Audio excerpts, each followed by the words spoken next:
Moving on to 4:30, we've got yet another typical night section to talk about. And I can't lie to you, not much to say here. No new threats are added, but holy shit, do the threats that already exist really start to ramp up. The RNG in this section really starts to show on this night, as I would have a character at my window, at my door, down my pants, in my dick pretty much constantly, which gave me almost no time to ever delete the RAM. It took me only 2 attempts to beat this section, but the insane contrast between how aggressive they were on the first attempt versus the second is drastic and should not be overlooked. This was some crazy bullshit, but once again, nothing new is actually introduced, so we can move on to Chapter 6. Chapter 6 is by far probably the most interesting one we've talked about so far. It begins with a cutscene, one that should be all too familiar to us as FNAF fans. So just for you guys, fuck talking about it, let's take a look at it together.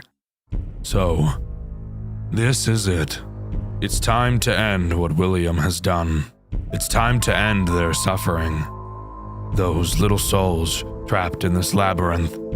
I've gathered them up in here, and I can finally destroy them. I've found the ones that have yet to be destroyed and set free.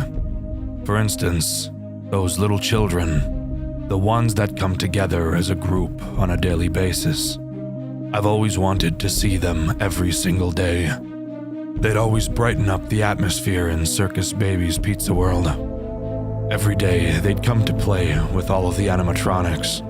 Every employee, employer, and manager knew the name of those 3. But ever since William made his poor design choices, things were never going in the right direction for them. On the very next day, they all disappeared. I'd never realized that William could create such abominations. I realized there was a reason why Funtime Freddy had a huge tank. It was quite obvious. And no wonder the other 2 were always active every now and then. Not to mention Circus Baby.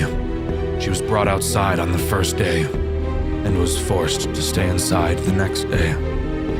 It's such a misery, to be honest. I wasn't the only one who saw Circus Baby capture Elizabeth. Now, her soul is trapped inside of her. I wouldn't forget my daughter as well. No more shall I let her suffer as one of William's creations. This place is where everything shall end. A maze with no exit. A labyrinth with no prize. They don't even realize they are trapped. For some of them, I believe there is peace and perhaps more. Although, for you, William, the darkest pit of hell is ready to swallow you whole. You will keep burning and burning along with the creations of your own. This is where the story ends. For my daughter, the other innocent children, and William, this ends for all of us. End communication. God, it doesn't matter how many times I hear the FNAF 6 Henry speech, every single time I hear it, it gives me chills. Easily one of the best monologues in gaming history, right up there with the definition of insanity speech from Voss. Try to find a better speech, I fucking dare you. Anyways, on to what we actually have to do during this section after that cutscene. Well, it's very weird, to say the least. In it, we play as the puppet, wandering through a dark forest. Scattered around are the 5 souls of the missing children, each with a color above their head. We know that at this point, we're playing as Charlie, Henry's daughter, obviously. After a bit of searching, we're told to find all of the magic to set them free. Hidden around the forest are several weird magic orbs. After collecting 3, we can begin to set the children free. We do so by finding 5 colored cupcakes around the map, and taking each colored cupcake to its respective colored child. Pause. That sounds terrible. Anyways, after doing so, we hear from Henry again. He thanks his daughter for saving the children, boasts about William finally being gone. He mentions he has all the Freddy files. He said it! He said it! And with that, we're ready to move on to the final part of our shift, wherein after we should hopefully have the cops arrive. Because if you recall, that's literally the first thing we did. Call the police, and they're somehow still not here yet, which is completely crazy, I will add. But who cares? Let's move on to the final shift. And here we are at the final chapter of the game. What's new to talk about in this final section? A cool final boss fight night? No, it's nothing new. Same shit, different day, really. But what is interesting is what happens afterwards. Henry arrives at some door. I assume it's the door to the building. He says way too much shit nobody cares about. Like deadass, he talks for so fucking long. Bro just recaps the whole game. It was so fucking boring. I'm not even gonna put you guys through it. Point is, he collected all the Freddy files, which helped him remember what William did or something, and now William's dead. Cool. Children are free. Great. Now all we have left to do is stop Fazbear Entertainment from ever coming back. How is he going to do that? Well, lucky us, that's not our fucking problem to figure out because Henry opens the doors and the credits roll and the Freddy files comes to a close. Wait.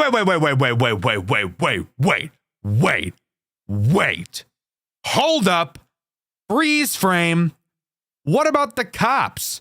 Do we not remember that this game began with a phone call to the police? Where the fuck are they? Were we Henry the entire time? Or are we jumping back and forth between two people? And if we were Henry the entire time, where the fuck are the cops? Why did we call them if we ended up leaving the building by ourselves anyways? What the fuck is going on? Also, if that wasn't a big enough of a fuck you, this game actually still isn't done. After the credits finish rolling, the fucking creator of the game starts talking to us and goes on a whole fucking monologue about having to do a whole bunch of shit to do something. I have no fucking idea. I was hardly paying attention. Basically, we have to go back to an earlier chapter with a locked door, find a key, open the door, but not before going to another chapter where we typed in a code and instead type in his name. Whose name? I have no fucking clue. Then open the door, go to another chapter to a room that we never did anything in, find another key or something, then play 4 minigames in the extras menu, but do something specific in them to find a key in all 4, then go to the survival mode of the game, which isn't even made, by the way. Click the bottom of the screen on an invisible fucking button, then you're teleported to a room with 4 keyholes and a door, put the 4 keys from the minigame in the holes,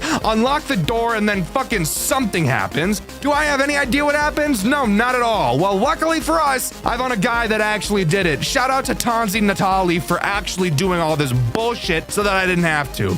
Basically, there's a final boss fight with a character named Null, and it's just like a bullet hell, except shitty. Then the creator talks to us again. Apparently, the creator of the game inserted himself into the game as the Red Freddy, who apparently isn't even Golden Freddy. It's just the fucking developer. He says he can, like, change the AI of everything or something. Guys, I'm gonna be so honest, I just don't fucking give a shit.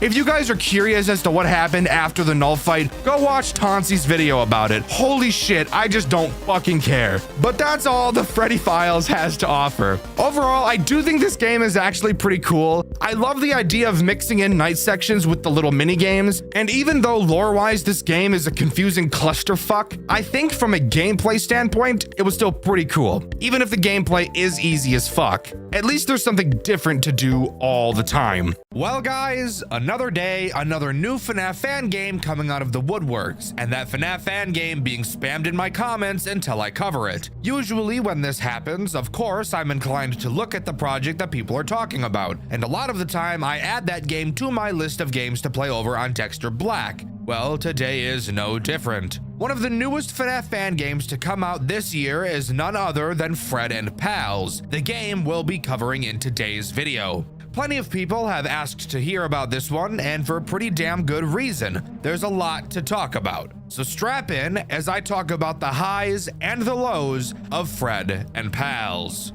Wasting no time at all in detaching my balls and gently tossing them into night 1, we already have a bit to talk about. Mainly the tools at our disposal, how they function, and why it makes me want to put my balls in a meat grinder. To start, we have several directions we can look in inside of our office. Obviously, we can look directly in front of us, to both sides of us, and of course, behind us. In front of us is our camera system. To our left and right, we have our doors, and right behind us is a power switch. But we'll talk about that later. What is important is this little handheld device we have, the SMU. While looking behind us or while standing next to either of the doors, we'll be able to pull up this device. While it's held, you'll be able to select any of the 4 characters in this game. And by holding down the trigger, we can shoot something in the direction we're aiming. What are we shooting? That I don't know the answer to. The device only has 3 shots in it before it needs to recharge, so we can't just be spamming this thing throughout the whole night. Unfortunate, I know, but I guess video game balancing will do what it has to do.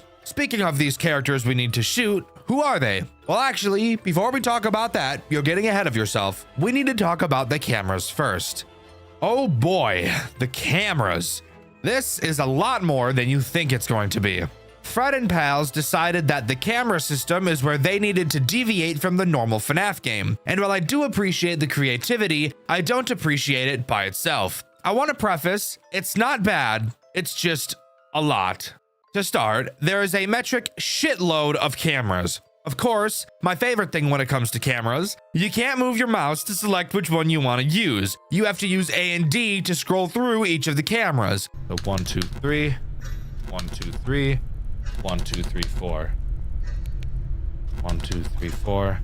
1, 2, 3. 1, 2, 3.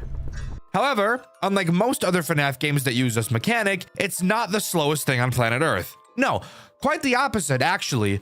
You can scroll through cameras so quickly that sometimes you'll surf through 2 on accident. It is incredibly easy to do this and will 100% lead to you getting lost as to which camera you're currently looking at and figuring out how far away you are from the camera you actually want to look at. Speaking of looking at the cameras, let's talk about how fucking sick these ones look. They use night vision, which is why they're so green, but it also puts this crazy filter over them, which I think looks incredible. But hush up, I'm not done talking about how the camera controls. I know I'm all over the place with my explanations right now, but I don't care. You may be thinking while looking at these cameras, hey Dexter, these camera shots are kind of small. Why aren't the cameras scrolling back and forth? Fantastic question. The answer to that is you have to scroll them yourself. I'm getting flashbacks to late shift at Nintendo World. Please don't do this to me again. You have to click and drag with your mouse to scroll the cameras. But the best part, the cameras scroll in the opposite direction that you drag it in. So that's a bit disorienting to get used to, but get used to it, you must.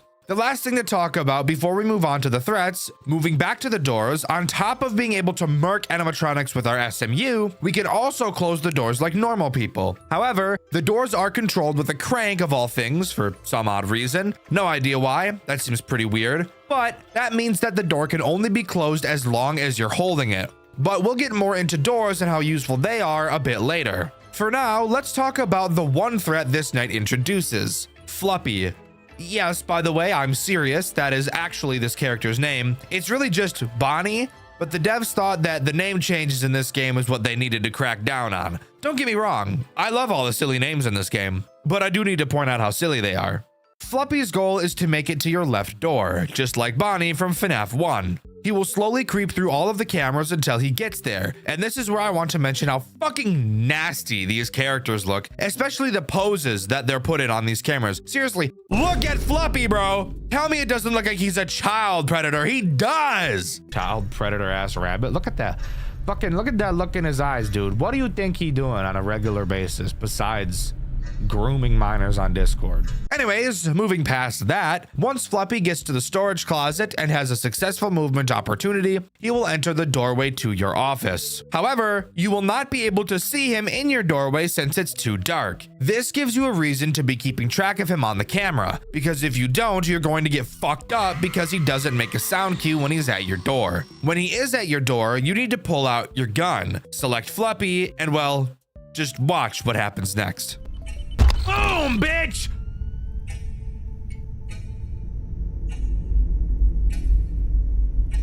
I didn't like that.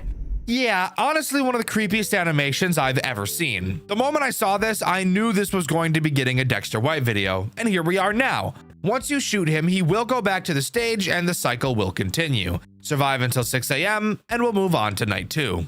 Night 2 is pretty much the same as night 1. To start, we obviously get a phone call from the phone guy. He asks us if we used our SMU on Fluppy. Obviously, we know we did. He says they found him standing in the back room looking up at the light. They went to grab something, and when they came back, he was back on stage. I have a real question. Why on earth?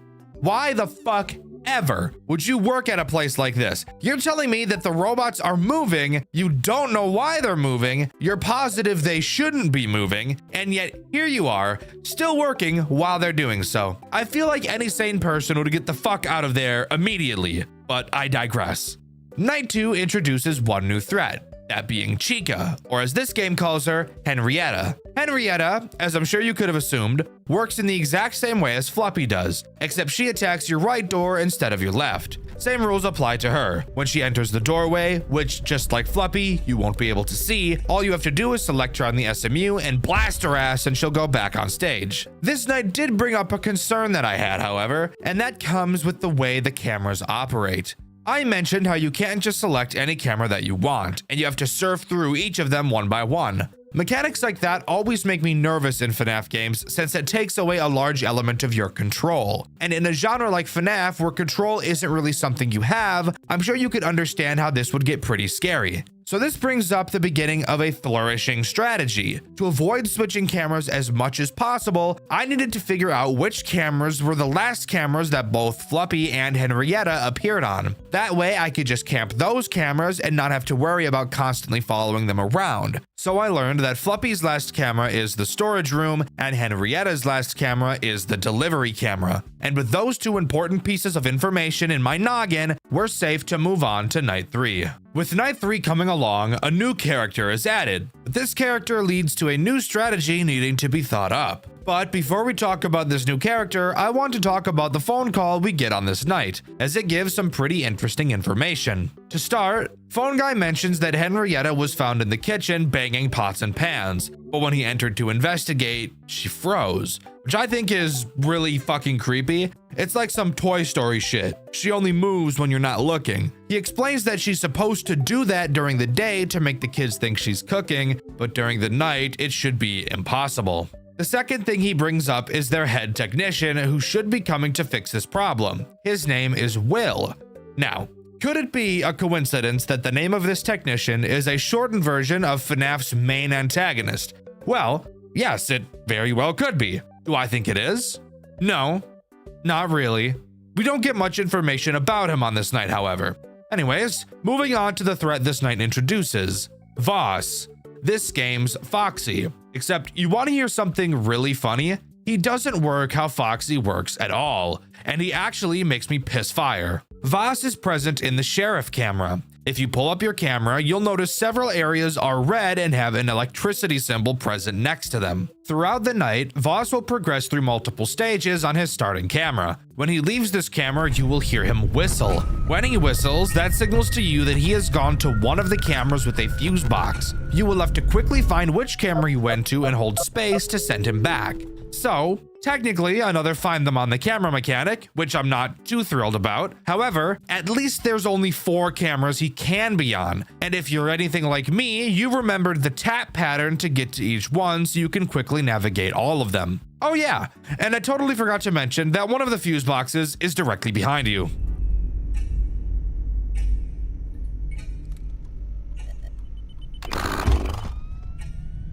I totally forgot that my office has one of those too. Oh my god. I'm paranoid.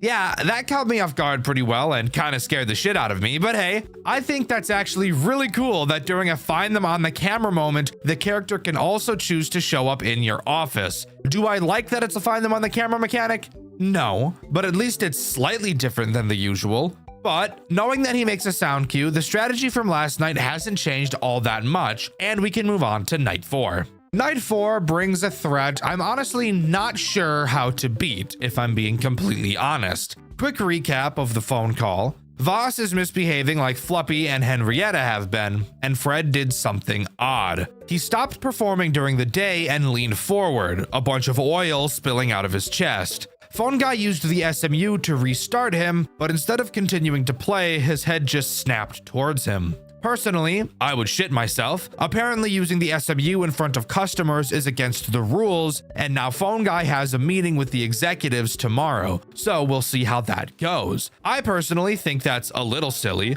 What would they prefer he do? Just leave Fred leaning with oil leaking out of him in front of the children so they think he fucking died? What would have been a better choice in these guys' eyes? Anyways, tonight introduces Fred, and like I said, I'm not totally sure how he works. And that will make sense as I talk about him, I promise. Fred will slowly make his way to your office, and he can attack either of your doors. Every time he moves, he laughs, so that's nice. And when he's at your door, he also laughs. So following him on the cameras is not necessary at all, which I love since there's already a lot in this game. Now, when Fred gets to your door is when I get confused. You can see me live trying to figure out how to deal with him over on my second channel, Dxtr Black. At first, I just tried using the SMU on him, which seemed to work when I did, but then he killed me. The next thing I thought was maybe he's just a close the door on him character, so I tried that, but then this happened. Oh shit, I don't think I'm ever supposed to let him get here. Or maybe I'm supposed to flash him and then hold it shut? Oh boy, come on. Turn 6 a.m. right fucking now. Uh-oh. Please, Chica, be nice. Fluppy can't hurt me. That was so gay what I just did right there. So yeah. He'll just pound on the door for the rest of the night. And if you ever let go, you immediately die. So obviously in that clip, I beat the night. And with the way I now write my Dxtr White videos, I haven't actually attempted night 5 at the time of writing. But if I had to guess, you have to flash Fred with your SMU, then close the door on him. But I guess I'll get myself confirmation on night 5. All right, night 5. The night I said I'd get confirmation on Fred's mechanic. I actually think writing the way I do bodes great for how shitty this game is at explaining anything. This night is the night I tried flashing Fred with the SMU and then closing the door. Spoiler alert, it did nothing. He still just pounded on the door the entire night. So that brings up the question, how the fuck am I supposed to deal with this guy?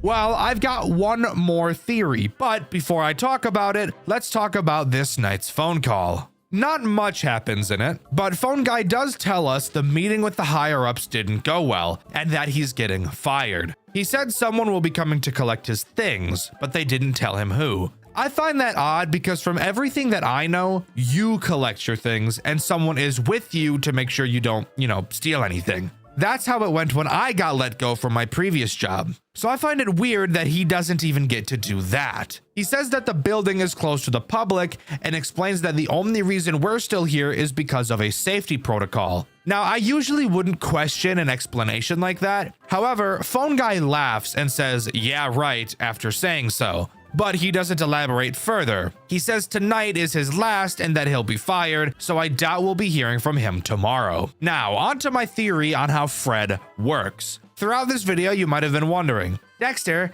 if you didn't know how to deal with Fred, how the hell have you made it this far? And the answer to that question is, I just got really lucky. I got very lucky that Fred only attacked me once on each of the nights he was present. I got very lucky that he only chose to attack near the end of the night. I also got lucky that Fluppy, hands down the most aggressive character in the game, happens to attack the same door that Fred chose to attack, so that while I held it closed for the whole night, Fluppy was unable to get in, and I'm incredibly lucky that both Henrietta and Voss chose not to attack me after Fred had gotten to my door. This is hands down the weirdest situation I've ever had while playing a FNAF game. I've never not understood how a character worked and still have been able to get through the nights with said character active. But anyways, my new theory on how Fred works is a sad one that makes my penis invert like a groundhog. I'm thinking you have to not allow Fred to ever get to your door by using the go back feature on the cameras to constantly push him back. Is this terrible? Yes.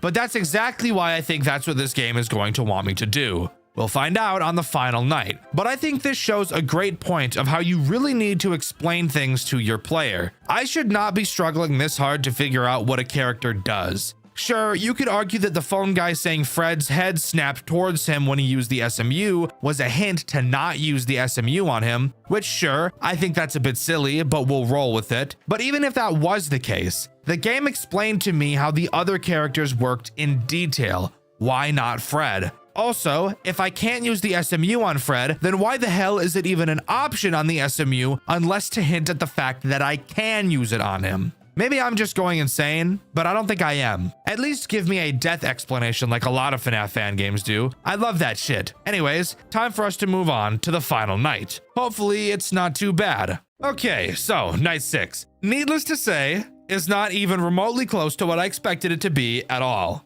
But that's not a bad thing. Kind of. Let me explain. This night begins with us getting another phone call. If you're anything like me, you may be wondering who could be calling us, considering the phone guy, whose name is Dan, by the way, I just never mentioned that, was fired. Well, a man by the name of William Afton is calling us. Remember that weird technician named Will I mentioned earlier? Yeah, it wasn't a coincidence like I suspected.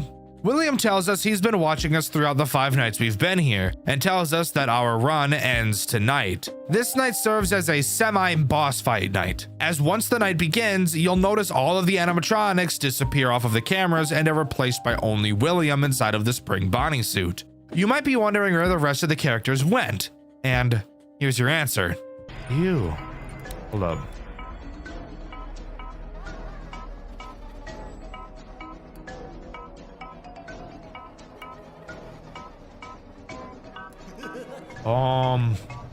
The ghosts are fucking around me. Hello? How did you guys get here? What do you have in your hand? Is that a knife? Bitch, don't come near me with that thing. So yeah, that's pretty terrifying. Anyways, how do you deal with Afton? Well, here's actually the really funny part about that. You don't. Because you can't. All of the characters are blocking your doors, preventing you from moving over to them. So when William gets to your office, you'll be dead no matter what. However, you getting knocked out by William in the office is intended, as after you come to, you'll find yourself in the back room of the building, stuffed inside of a springlock suit, with William standing in front of you. He has a classic villain monologue, and I'll just let him do the talking. Good morning. So, finally awake? Head still ringing?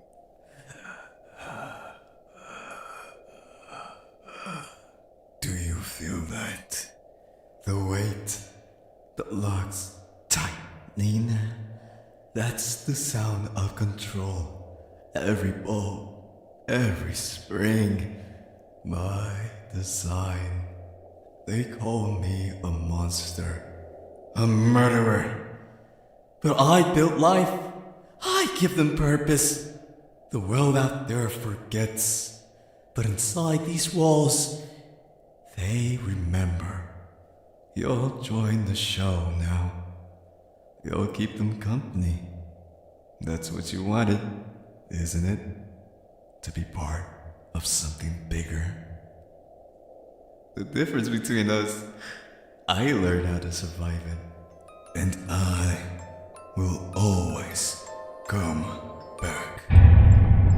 Thinking that we're going to be left for dead, we notice a phone on the desk in front of us. This night has us make our way over to this phone to call for help. However, we're obviously in a springlock suit, so that really isn't going to be a walk in the park exactly. We have 3 things that we can do during this section. We could walk forward slowly and lift either of our arms up. On the bottom of the screen, you'll see 3 rectangles on both sides. These are how many spring locks are in each of our arms. If all 3 go off in either, we lose. Also, if we walk for too long, our danger meter will turn red and the head of the suit will snap shut. Whenever you're holding up your arm, that arm's spring locks can't be activated.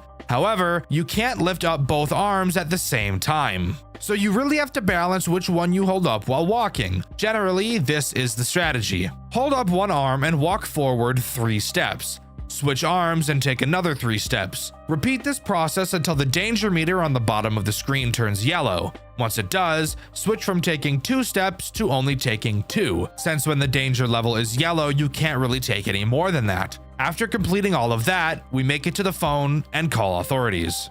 911, what's your emergency? Fred and pals. Old site. Parts and service. The suit, I'm trapped. It's crushing me. Sir, stay calm.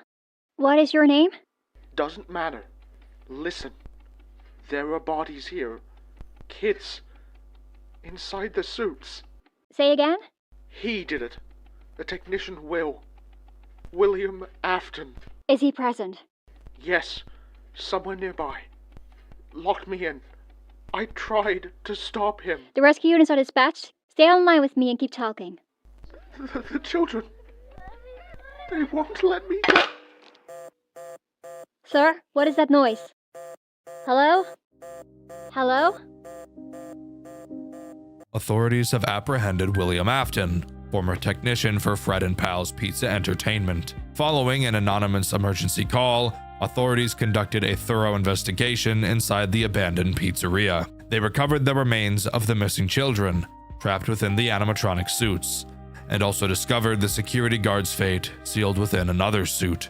Evidence confirmed William's role in the horrifying events. With the truth finally revealed, the pizzeria was closed permanently and the community could begin to heal. Though the security guard did not survive, their courage brought justice. William Afton and his grim legacy will remain forever trapped within the darkness of Fred and Pals. And now, at last, the soul of the children find peace and can move on, freed from their torment, leaving behind a sense of calm and healing. And there you have it. With that, we get the good ending, and Fred and Pals comes to a close. Overall, I think Fred and Pals was very fun, albeit a short fan game, which there's obviously nothing wrong with. This game has such a recognizable art style, and I especially love the way the cameras look. This game was wonderful at building atmosphere, the gameplay loop is interesting enough with the length of the game, and the ending does something completely different, which is always super awesome to see. Also, if you were curious, since the final night isn't a typical night, I never actually got the chance to go against Fred again to see how he worked. And at the time of writing this, I still don't know exactly how to deal with him. But I honestly think it's a lot funnier if I don't tell you, since I never learned how it worked and I was still able to beat the game. My guess is that you have to push him back in the cameras, but unless someone in the comments explains it, I'll never know, and I think that's funny. I have been very critical of Steel Wool ever since the release of Five Nights at Freddy's Security Breach. For those of you somehow unaware, Steel Wool is the company behind Security Breach and both of the FNAF VR games. Something interesting about that is that the VR games are very good and Security Breach is a dumpster fire. Why? Well, Steel Wool is a company that specializes in VR, and if you've never been on the internet before, Security Breach is not a VR game, which probably plays a part into why it's so utterly terrible. So, with Steel Wool announcing their new non-FNAF VR game, Secret of the Mimic, I had my standards so low to the ground it was in the Earth's core. I've recently played through the entire game on stream on my second channel, Dxtr Black. Upon completion, my conclusion was that the game was actually pretty good, and I ended up giving the game a 7 out of 10. Now pause! I beat the whole game in one 7-hour sitting, and if you were to have asked me 7 hours earlier if I would have given this game a 7 out of 10, I would have definitely said no. So, how did we get here? Why did I rate it this way? And the most important question of all, did Steel Wool learn from their mistakes in Security Breach?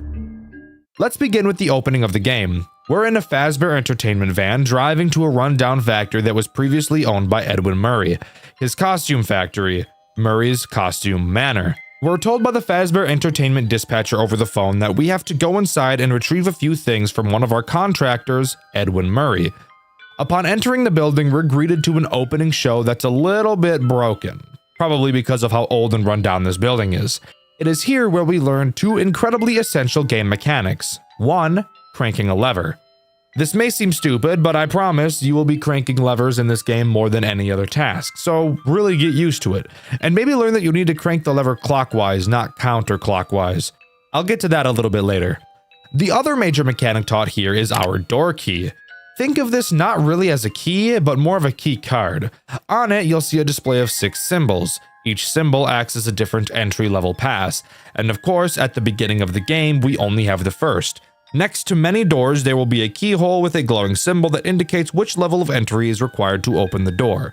Very simple mechanic. I'm sure I actually didn't even need to explain all that, but let's move on. Continuing into the next room, we get a great glance at one of my favorite parts of this game, the level of fear it initially invokes. There are several empty costumes throughout this giant building, and I mean several, like a shit ton, a fuckload. Not only are just seeing them around cool, but since the Mimic can enter any suit, and for a large majority of the game, the Mimic is the only actual threat to you, at any moment, any of the costumes you see could get up and begin to move.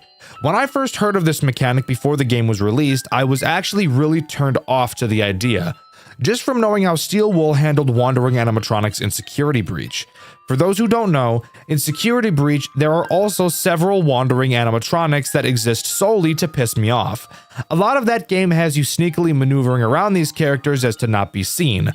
However, in Security Breach, Steelwool had not figured out how to make good character AI whatsoever. The characters in Security Breach think much more like an AI than an actual real-life threat, which I guess technically makes sense, but it isn't actually fun as a gameplay experience. If getting chased by a character, you turn a corner and hide, the animatronic will more than likely be able to guess where you are and kill you. This is not fun. Imagine you're being chased by someone or something in real life. If you turn a corner and hide without them seeing where, the chances of them knowing where you are immediately are pretty much zero. This is why chases in Security Breach aren't fun. Another reason Security Breach characters fucking suck? Animatronic spawning habits. I stated that the characters wander around. However, I neglected to mention that they will always wander somewhere near the player. For example, if the animatronic is in one room and you move to a room that is a very far distance away from the room the animatronic is in, it obviously wouldn't be very fun from a gameplay standpoint to still have the animatronic wander in that first room. So, how do you fix this issue? Either A, have the animatronic begin walking towards the room the player entered and then continue to aimlessly wander from there. Or B, teleport the animatronic into the new room away from the player and then continue to wander. Security Breach decided that option C was even better. Why teleport the animatronic into the room and away from the player when we could instead spawn the animatronic directly fucking behind them? No, I'm not joking. In my stream of Security Breach, I actually stopped playing because of these two enormous gameplay problems.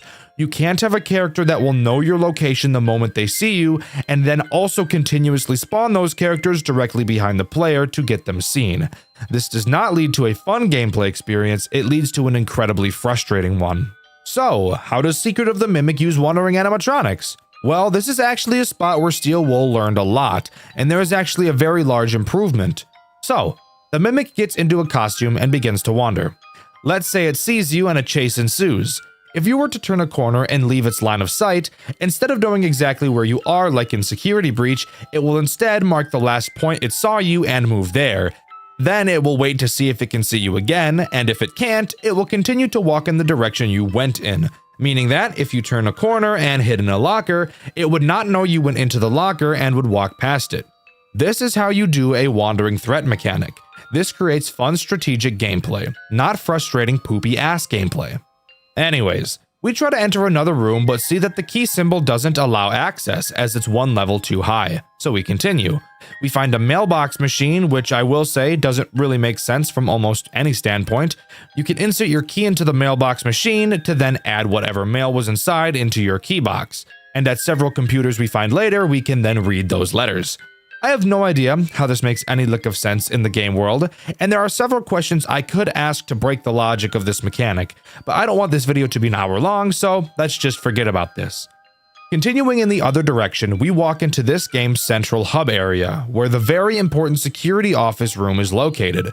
Here we learn another frequent mechanic, jerking off generators. That's all I have to say about it. I could explain the mechanic a little bit more in detail, but I mean, just look at it.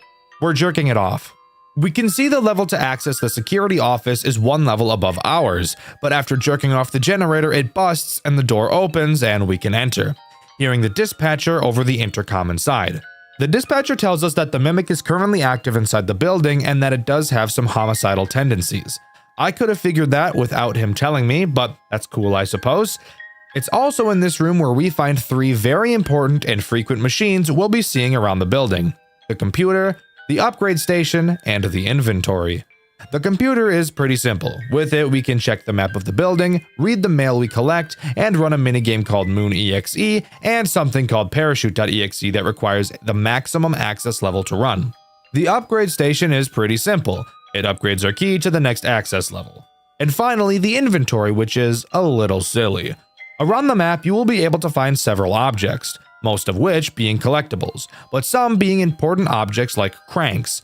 You can put these objects into the inventory and then access them at any other inventory machine we find later. This bitch is literally just an ender chest. Holy shit, we've done a lot of yapping, but I had to do so in order to explain the central mechanics of this game. Now we can actually start talking about what happens. Let's take a little note. This game is very large and very long, just like my meat whistle, and it would take literally hours to talk about everything as in detail as I've been talking about it so far. So, for the sake of the sanity of you, me, and my editor, I will very simply be going over what happens for the majority of the game, only pausing to go into detail for things I think really matter, or for things that stuck out to me. I'm not going to be deep diving into every puzzle we have to solve, nor will I be mind-numbingly explaining every little bit of fucking backtracking we do. Trust me, you'll still be able to follow along with what's happening if you have a brain in your skull though, so let's continue. Using our upgraded key, we head back to that locked room from earlier and enter inside, solve a puzzle that turns the power to the building on and allows for the dispatcher to talk to us over the building's overhead intercoms. It's also here where we get our first glance at the mimic inside of the stupid fucking elephant costume we saw at the beginning of the game, stalking us from outside of the room. Alright, here we go guys. Back in the security office, we're told that we need to find the schematics for the mimic, which are likely in the executive office. Of course, we need the highest access level to be able to go there, and of course, all of the other upgrade stations are in random areas around the building. Have you sensed how this game is going to work? Go to this section of the building, solving puzzles and avoiding a big boss, threat, or event, upgrade your pass, come back to the hub area, and repeat until you can get to the executive area. This is not a loop that bothers me. I love linearity like this, but I also know that some people don't, so this may be a turnoff for you. We grab a crank from the inventory and make our way towards the warehouse where the next upgrade station is.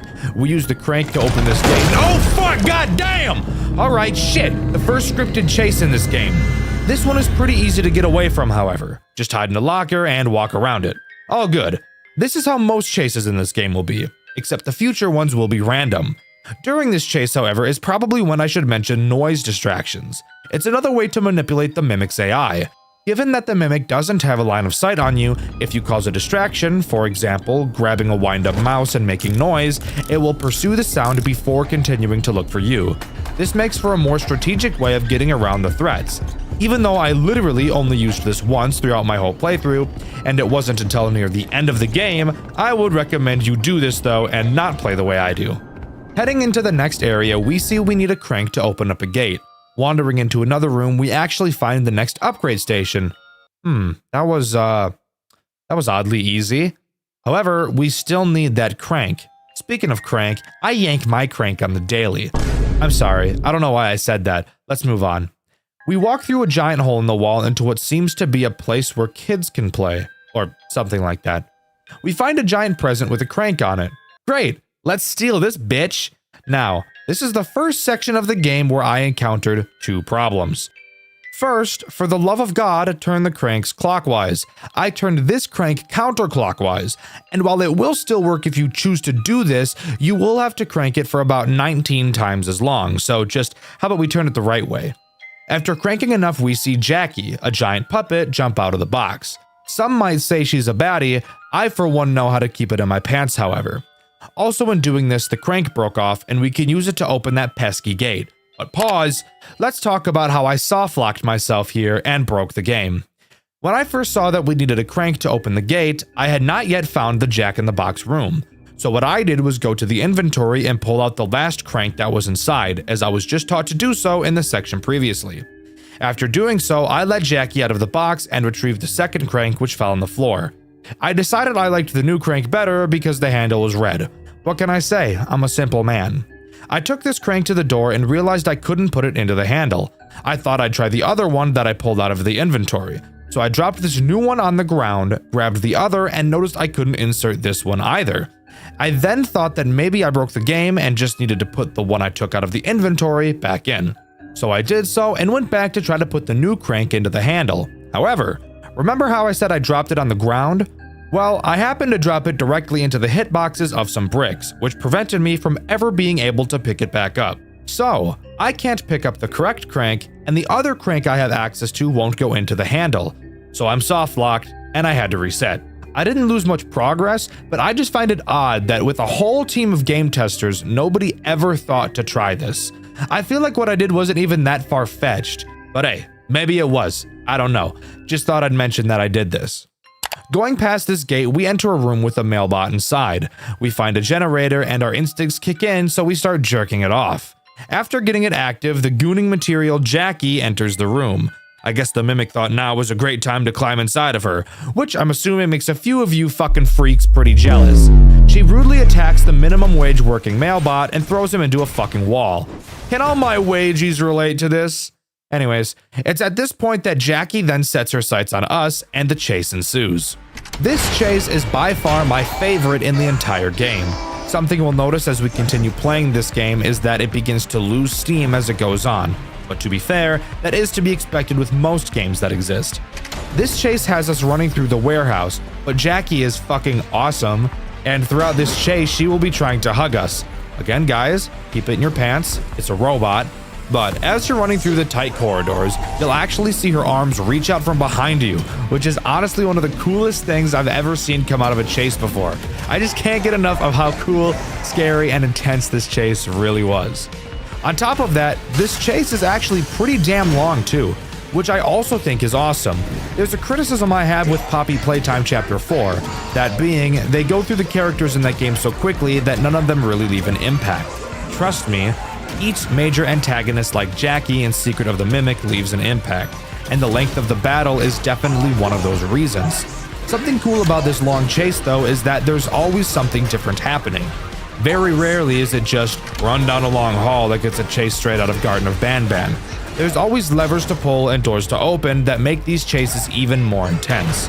We slam Jackie in a gate and jerk off another generator. Believing we're safe, we continue, but guess what, fucker? Jackie is right in front of us and we're stuck in a vent. What are we to do? Well, Jackie weighs as much as a Discord moderator, thankfully, and the vent crashes. We wake up in the security office where we learn that the vent was actually right above it and we crashed through the ceiling. Yet for whatever reason, Jackie didn't kill us. We're told by the dispatcher that the next upgrade station is in the showroom back through the first room we entered. Entering the next room right before the showroom, we see a fuck ton of empty costumes. And it's here where I need to bring up what I feel is the biggest issue this game has: how and when the Mimic chooses to enter costumes. Upon coming into this room, it is incredibly likely that the Mimic will enter one of the costumes. Cool, let's start distracting it and sneaking around. As you play this game, you will become very good at learning how to do this, but now brings up the big problem that kind of seems to have come over from Security Breach: the teleporting mechanic. I will say that in this game it's far less egregious, but it's still worth talking about. The Mimic will switch costumes sometimes. There's nothing wrong with that. However, when it switches, it tends to choose a costume to switch to randomly, even if that new costume is on the other side of the room. This very obviously leads to some pretty annoying issues. The main one being, hey look, you distracted the Mimic and moved to the other side of the room. It's now safe to walk around because there's no way the Mimic will see you. Uh-oh, fucker. You thought you were safe after you played the game by its rules and avoided the threat? Well, guess what? The Mimic has now entered a costume that's directly in front of you. This is obviously a big problem. On multiple occasions throughout my playthrough, I'd walk directly into a costume that the Mimic was in because I knew that previously it wasn't close to me. Even though I was keeping tabs on where the threat was, I was still punished. I feel like this took away from the immersion and fear factor and instead left me feeling pretty annoyed and frustrated. But continuing, we enter a room and find my favorite character in this entire game, a tiny little cleaning robot who's just sweeping the floor. There are several of these throughout the game, they're adorable and I love them dearly, and I chose to name all of them Rufus. So I will be calling them this throughout the rest of the video. Want to hear the best part about Rufus? You can literally pet him! Give him some head pats! I fucking love this game! Hi! Oh my god! Oh my god! I fucking love this thing, bro! Hat! Oh my goodness, go hat! Oh, one more! Oh my god! As I was streaming this, someone actually drew fan art of me and Rufus, which I think is just awesome. Also, while looking for this fan art for the editor to throw on screen, I also found a sketch of some more Skags and Rufus fan art. So here's that art too. We find an elevator that's fucked as shit by a costume head. We have to use a machine that teaches us how to fix it instead of just grabbing the head out of the gears ourselves like a normal person. I don't really know why safety is a big concern now, given the fact we willingly went into a building with an actual murder robot. We have to retrieve the maintenance cassette to learn how to properly fix the elevator, which is conveniently located in a room approximately 95 football fields in length away. Which means we have to walk back through the room of bullshit, dick-ass, fuck-ass costumes. After grabbing the cassette, we head back to the elevator and learn the process of fixing it.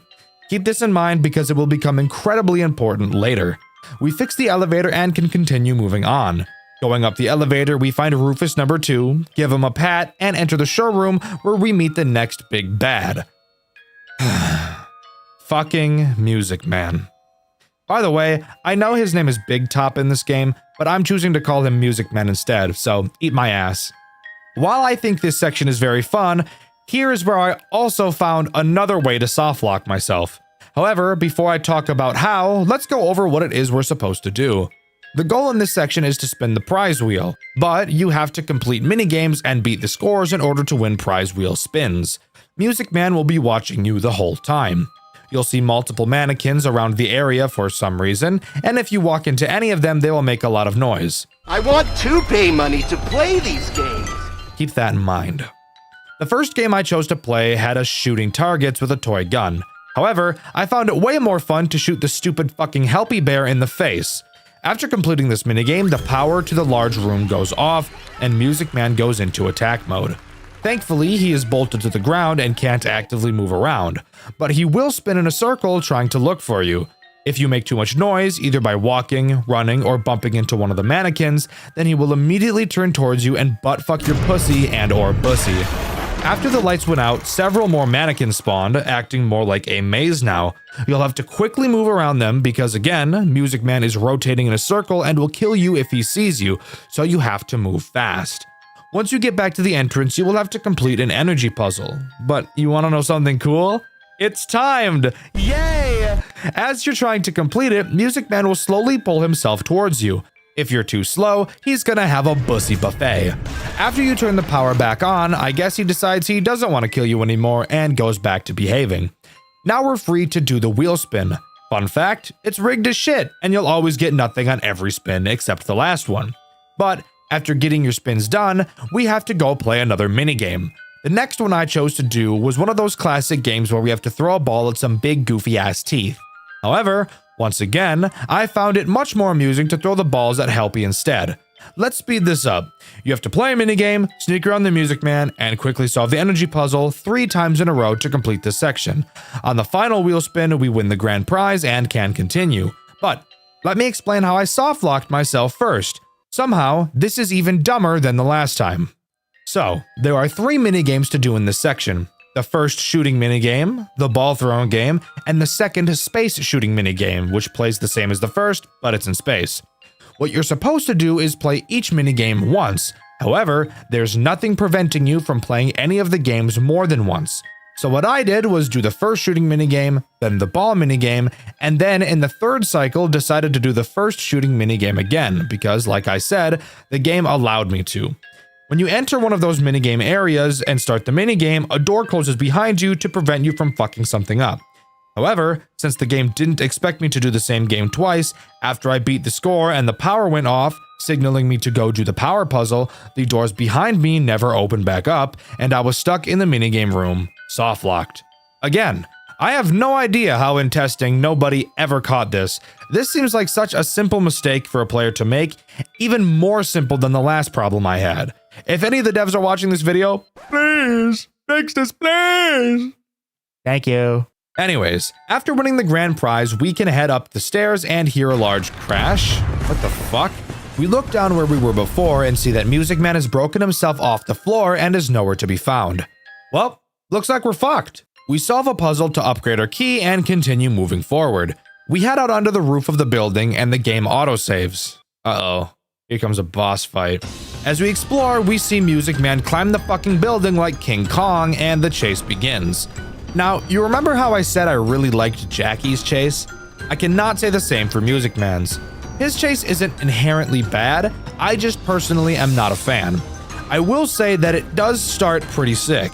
We begin by running down some spiral-like stairs with him crawling down the center, which looks fucking awesome. But then, we get to the fuck-ass office building chase, which I hate. You will have to run through different office rooms, and Music Man's arms will break through the ceiling, preventing you from going into some rooms. So you'll really have to be on your toes. But here's the reason I dislike this chase so much. Usually in cases that have this think on your toes mechanic, you have to learn which path you need to take. And for me specifically, who doesn't handle chases very well in any game, it takes me a few attempts to learn the chase. Well, each time you do this chase, the path you need to take becomes randomized. So I never had the chance to learn the pattern. I just had to throw myself at it over and over again until I got lucky. Is this in part a skill issue? 100% it is, but I am giving my review and I personally am not a huge fan of this section of the chase. After the office section, we move to what I'll call the crawling section. The chase gets much better from here. As we crawl through a tight corridor, Music Man's arms will slam through the ceiling and we just have to avoid them. Super easy. Then we get to the mannequin section, and the chase begins to get bad again. Not nearly as bad as the office section though. I like how this part of the chase uses a mechanic we saw from Music Man earlier, however, I still want to die. There's one corridor where Music Man will slam his arm through the ceiling and leave a mannequin behind, and if you slow down for even a fraction of a second, you will die. And I did die, and then I shit myself. Once we get past that, we find another staircase. Music Man crawls down, but just like Jackie, is fat as shit and breaks the stairs. We fall together, and when the smoke clears, we see that Music Man got burned the fuck up. Oh shit, bitch got burned to smithereens. Eat a dick, Paul Blart! Okay, we're good. Not even a problem. We head back to the security office and are told by the dispatcher that the next upgrade station is in the theater. Once we arrive there, we learn in order to enter the theater, we need to be wearing a costume. Specifically, what appears to be a springlock costume, which leads me to believe that it was Edwin who designed the springlock mechanics and not William. Lore! Anyways, it's not just as easy as hopping into the suit and going in. We first have to find all the limbs and the head, which are scattered around the area. Oh, also, in this room we see Rufus number 3. Pet. Getting the pieces is not hard. Avoiding the mimic who teleports into a fuck ton of costumes kind of is. Collecting all the pieces probably took me 40 minutes, but if you're actually talented, you could probably do it in 10. Just know, it's not hard. But if you want to see me do it, you can see it in the VOD on my second channel, Dxtr Black. Hopping into the suit, we move on. While in this suit, the mimic will not be able to tell it's us, so we're completely safe. However, while in the suit, we won't be able to perform important tasks, so we'll have to hop out of the suit to do so, leaving us vulnerable. Our suit is also equipped with a gun, which is honestly just giving me way too much power. Anyways, we have to solve a power puzzle and move on to the next room where we need to ditch our suit for the time being. It's also here where we learn the point of this section of the building, to act as a place that will write stories and create shows for people. Who really gives a fuck about that though? Why give a shit when I can see a ghost-ass white tiger costume giggling like a schoolgirl? Yes, I'm serious. What the fuck is that? Moving on, we solve a quick puzzle that wasn't quick for me at all because I'm bad, and that allows us to continue moving our suit and move on to the special event of this section, the show. The show itself is boring as dick. Throughout, we have to use the gun on our suit to shoot some targets to progress the story, and occasionally shoot little puppets that try to attack us. But here we learn something super interesting. This game takes place in the 50s, so long before the first Freddy's location. Yet somehow, both Foxy and Roxy are in this show, which leads me to believe that Edwin designed those two characters as well. Lore! More lore! After completing the show, the ledge we're standing on breaks and we get fucked up. We wake up in a hospital area with a thick-ass nurse taking care of us. She believes that we're a robot because, no shit, we're sitting in a suit. She notices that there's a foreign object inside of us, and I tell her I have a foreign object that could be inside of her too. If you couldn't guess, Nurse Sweet Cheeks will be the boss of this section. While we move around, we see that she's stuck on a track, so great. Her movement is limited. Oh god damn it, she broke off the fucking track and is now free roaming. Fuck! Since the area we're in now in the building is a recycling center, in order to continue, we need to do some recycling. And of course, Nurse Boner Alert is roaming the whole time. This section isn't too hard, and I actually kind of liked it, even despite the fact it may seem like otherwise in the VOD on my second channel, Dxtr Black. Thankfully for us, I didn't softlock myself in this area this time. It's also in this area where we find the next upgrade station, and we're actually almost completely upgraded. After recycling all of the trash, the chase begins. This one is a bit different. It takes place on a conveyor belt that she's walking against. We have to shoot garbage out of some vents to fuck her ass up and push her into some lava. Wow, that was, actually surprisingly easy. I was concerned I was going to be stuck on this chase for an hour like I was with Music Man. Moving on with our brand spanking new upgrade, we begin to head back to the security office and oh, for fuck's sake, the lava didn't kill her! Of course the chase isn't over, you moron, that was way too fast. Before I talk about this chase, I want to mention how fucking awesome the music for it is. It's my favorite song in the whole soundtrack, and I'll make sure it's the background music for this section. You hear that, editor? It better be the fucking chase music in the background right now, or I'm gonna make the next video you edit be 3 hours long. Got it? All right, good boy. The chase continues through the recycling center, with some fun sneaking sections mixed in too. But what I really want to talk about is the elevator section. What I assumed was the end of the chase is when we entered the elevator and escape. The elevator breaks and we have to listen to Fiona, who we later find out is Edwin's wife, teach us how to fix it again. Remember how I said to remember the fixing section from earlier? This is why. After fixing the elevator, Nurse Hotbottom drops her fat ass cheeks on top of the elevator. And now we have to fix it again. But this time, we're against the clock for her pegging me. Yay! I'm so fucking excited to fix this elevator for the next half an hour. Yes, it actually took me that long. I'm so fucking terrible at playing games. In all reality, this section isn't hard. I'm actually just terrible. After we get the elevator fixed, it starts rising quickly. Knowing it's about to get squished in the ceiling, we get to watch the Mimic jump out of the 4th hottest animatronic in the whole franchise right before it gets fucked up. And this chase comes to a close. I think this chase so far is the weakest in the game, but I do think the reveal of what the Mimic actually looks like is pretty cool and adds some points to it though. We get back to the security office and the dispatcher tells us the next place we have to go is the admin wing, which is through the warehouse. Amazing. What's in the warehouse to blow my guts up like Nagasaki? Well, it's a fat, ugly, Chica-looking ass bitch. Actually, I liked this section. It was simple, yet straightforward.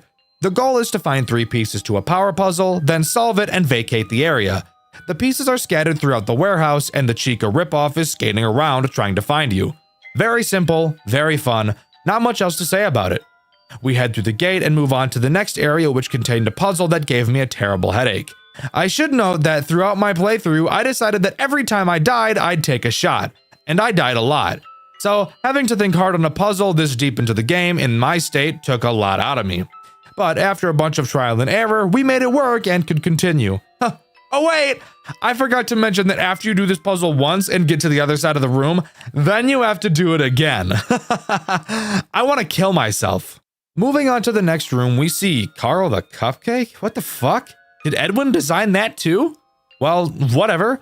When you get close to a Carl, they will make a fuck ton of noise. I'm betting you can guess where this is going. The next area has apparently not Ripoff Chica return, in a tight, cramped office area with a metric ass load of Carls around to ruin your day. I also want to mention that while playing this section, I got asked by someone in chat, quote, if a femboy hit on you, would you fold? This is not at all important to the gameplay one bit. Just thought I'd mention how weird you freaks are. Moving to the next room, we find Rufus number 4. Pet pet. We also find the next upgrade station, and I figured out that this section is the lore dump area of the game. Yay, my favorite, lore dumping! Anyways, it's at this point we enter the room we've been trying to get to this whole time and download the Mimic blueprints. A very small chase with Chica begins. You just crawl into a vent. Awesome. This is kind of where I feel the game really starts to lose steam and turn more into a lore festival than a game. Moving on to the next area, we find Rufus number 5. Pet pet. You might be wondering what the boss of this section is. No way it was Chica, right? You're correct. It most certainly was not Chica. We head underground into the darkest room of all time and learn that the major fight of this section is against the stupid white tiger ghost costume we saw earlier. The tiger teleports around and can't go into the light. Lights around the dark room turn off and on, so you have to dash from one section to the other. At the end of the mad dash, there's a glowing star, which is probably important to the lore in some way. You take that star through a fucked up maze, all while the tiger will randomly teleport in front of you, jump scaring you and making you restart. I'm not really the biggest fan of this section, I can't lie, so I'm gonna try to get through it as quickly as I can. After getting through the maze, you set the star back down and do another mad dash section. Do this mad dash to maze section 3 times and we're done. Thank God. After this, we head to an elevator and all the way back up to the security office. The dispatcher tells us our work here is done and we should put our key into the inventory and leave. Does this at all sound a bit suspicious to you? Well, who really cares? We're done. We put the key back in the inventory and walk out of the building. On the drive home, the dispatcher calls us and asks why he hasn't been able to get a hold of us for the last few hours. Confused, our character, whose name is fucking Arnold, by the way, horrible name. Anyway, sorry. Confused, Arnold tells the dispatcher that he's been talking to him the whole time, and that he just told him to put his key away. The dispatcher is confident that he never told Arnold to do this, and it's here where we learn that the mimic had been mimicking the voice of the dispatcher throughout the intercoms throughout the entire game. The mimic tricked us into giving it the blueprints so that it could destroy them. Looking behind us, we see the mimic in the back of the van, and it attacks, and the game comes to a close, giving us the bad ending. As the credits play out, we see ourselves in the POV of Freddy, with Chica and Bonnie at our sides, with the mimic watching us perform. Hold the fuck up. Pause. What the fuck just happened? Well, as I said, what we just did was the bad ending. There's a few more endings to cover. I will note that I only got 2 endings, the bad ending and the extended bad ending. What the fuck does extended bad ending mean? Well, let's go over that one now. Going back to being able to put the key in the inventory, if we instead take it and travel deeper into the building, the mimic shows its true colors and tells us that we're going to die. We travel to some vents and head back up to the first room we entered and travel down through the floor deeper into the facility. It's at this moment when we're attacked by fucking Music Man again. What the fuck? I thought he was dead. As we travel down this large elevator, he will slowly begin crawling after us. Every once in a while, the elevator will stop and we'll have to quickly pull some levers to get it to continue moving. This random fight was so unexpected, I actually think it's pretty cool that he came back out of nowhere. I was honestly pleasantly surprised considering how much I hated his original fight. After escaping, we enter a new room, seeing a massive Freddy head. The original Freddy. Remember, it's the 50s, years before the first Freddy's location, yet here he is. Why? Well, it's at this section we learn that Edwin was actually originally in charge of the Freddy Fazbear Project, which is one of the craziest twists of all fucking time. But I'm gonna be real, it also makes the entirety of the lore all the more confusing. Oh yeah, also, Rufus number 6. Pet. Moving on, we enter the room where we ended at in the bad ending, seeing Bonnie and Chica half-built performing on stage. But wait, they were way more built than this at the end of the bad ending. Does that mean that the mimic finished building them during that ending? Keep that thought in the back of your head. Going to a computer, we activate the stage lights to watch the show, and the mimic crawls out of the pile of endoskeletons. Not in a costume, just a jumbled mess of fuck. This section confused me a little bit, but it's actually pretty cool. We have to get to the office in the back room, but the mimic will close the doors when we get near them. This is literally just Five Nights at Freddy's 1, but in reverse, where the mimic is trying to keep us out of the office. It's actually so fucking cool. Around the room there are 2 Springlock costumes, one of Bub, a boss from FNAF World, which is weird, and another of Monty from Security Breach. Holy fucking shit, how many things did Edwin create? This is insane! What you have to do is get in the Springlock costumes and leave them next to the doors. This will make the mimic close the doors and waste power. However, you'll notice when you bring the first Springlock to the door, the fake dispatcher says, "It cannot see you in the suit, but I can." That's right. The fake dispatcher actually isn't the mimic. So, who could it be? After leaving both suits at the doors, 2 more doors open, revealing that there are an additional 2 doors we need to block with 2 more Springlock suits. Awesome! As we walk to the next set of doors, the fake dispatcher voice starts to change into a more female-sounding voice. Power. It will trap us both down here in the dark. Isn't that interesting? The remaining 2 Springlock suits are Lefty. What? Nah, just kidding. I'm pretty sure this is just Fredbear. And the other appears to be Spring Bonnie. Are we serious? Did Edwin literally just create everything by himself? Did William just steal every idea from him? This is so fucking weird. It's completely flipping everything we know about the lore on its head. After blocking the remaining 2 doors, the fake dispatcher opens them, revealing that it's been Fiona, Edwin's wife, that's been talking to us the entire time. As a machine? I'm so sorry. I really have no fucking idea what's going on. I know I'm really bad at explaining lore, but I'm trying my best. It seems like Fiona has turned into a goddamn robot. I'm assuming at some point she died to something and Edwin was like, "Fuck that, I want a robot wife now," and somehow put her soul into this machine in the building or some shit. I don't really know, guys. I'm sorry. Fiona tells us we have to head to their house, which is apparently in the fucking building underground for some reason. Literally, what the fuck is going on? Fiona tells us that Edwin abandoned her and their son David by doing nothing but working non-stop. Originally, the mimic was supposed to entertain David while Edwin was working, but at some point it gained homicidal tendencies for some reason. Please, correct me on anything I'm wrong about in the comments, guys. I'm pretty sure most theories I'm going to attempt to form in this video will be incorrect as fuck. We travel into the house section and have to collect a bunch of film reels scattered around while avoiding the mimic. At the end of each film reel is a number, and matching the color of the reel to the colors of the letters in the name David, visible on a picture on the projector, we'll be able to figure out the code to open a door that's located upstairs. Just don't question it, guys. Just go with it at this point. The FNAF lore hasn't made any sense since Ultimate Custom Night anyways. In these tapes, we see Edwin's neglect for his wife and son, and in one tape, see that the fucking mimic is Fiona? What the fuck is happening right now? So, I guess at some point, Fiona fucking died, so Edwin had the mimic start mimicking her to be a mother figure to David?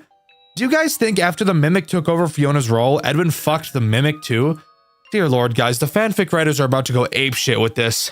Inputting the code, we enter one of the final rooms and find Rufus number 7. Pat pat. We also get to hear an audio recording that is so fucking confusing I don't even want to talk about it. Nor do I even know where to begin talking about it. Basically, in this recording, Edwin sounds like he's hurt, as he continues to ask M2, which by the way is what they call the mimic in this game, for help and to call an ambulance. The mimic, who at this point is mimicking Edwin, is talking to Edwin like Edwin is David. My brain is about to fucking explode. So, Edwin is dying and begging the mimic for help, but the mimic is in fucking La La Land and is pretending to be Edwin and is pretending that the dying Edwin is David and is neglecting the fake David, who is Edwin, who needs help and is dying. Does that make sense? I don't blame you if you think it doesn't, because it's confusing as fuck. We enter a hidden surveillance room and run cradle.exe like Fiona asked us to. But the mimic finds us and the final chase ensues. We jerk off a generator which starts a fire because it wouldn't be a FNAF game without one of those, now would it? And we enter an elevator, leaving the mimic on that floor. As we travel up in the elevator, Fiona begins talking through the intercoms to the mimic and calling it Edwin. Which would lead me to believe that Edwin somehow put himself into the mimic while he was dying? Or maybe they're pulling a complete 180 and in that recording we just heard, the Edwin begging for help is actually the mimic, and the real Edwin is the one pretending that the dying Edwin is David? I swear to God, this has to be one of the most mindfuck type shit I've ever seen in my life. After exiting the elevator, the final chase ensues. Running through really tight corridors, not only is the mimic, or is it Edwin chasing us? I have no fucking idea at this point. But on top of that, a bunch of little fucked up looking munchkin robots are chasing us as well. They vaguely remind me of the little smiling critters from Poppy Playtime. We run onto a small metal bridge and the mimic drops down in front of us, but before it can pounce on us like I pounced on an Arby's beef and cheddar, another metal platform falls out of the sky and crushes that bitch. But the chase is still not over. We have to crawl through the burning building as the little fuckhead abominations crawl after us, hop onto a roller coaster cart, and finally we can relax as it drives us to the exit. Just kidding! It drops us off next to a bunch of fire, and we have to run through the burning building into the parking lot where even more little gremlins surround us. We jump into the van and we're out of that bitch, still with our key and the mimic blueprints in our arms.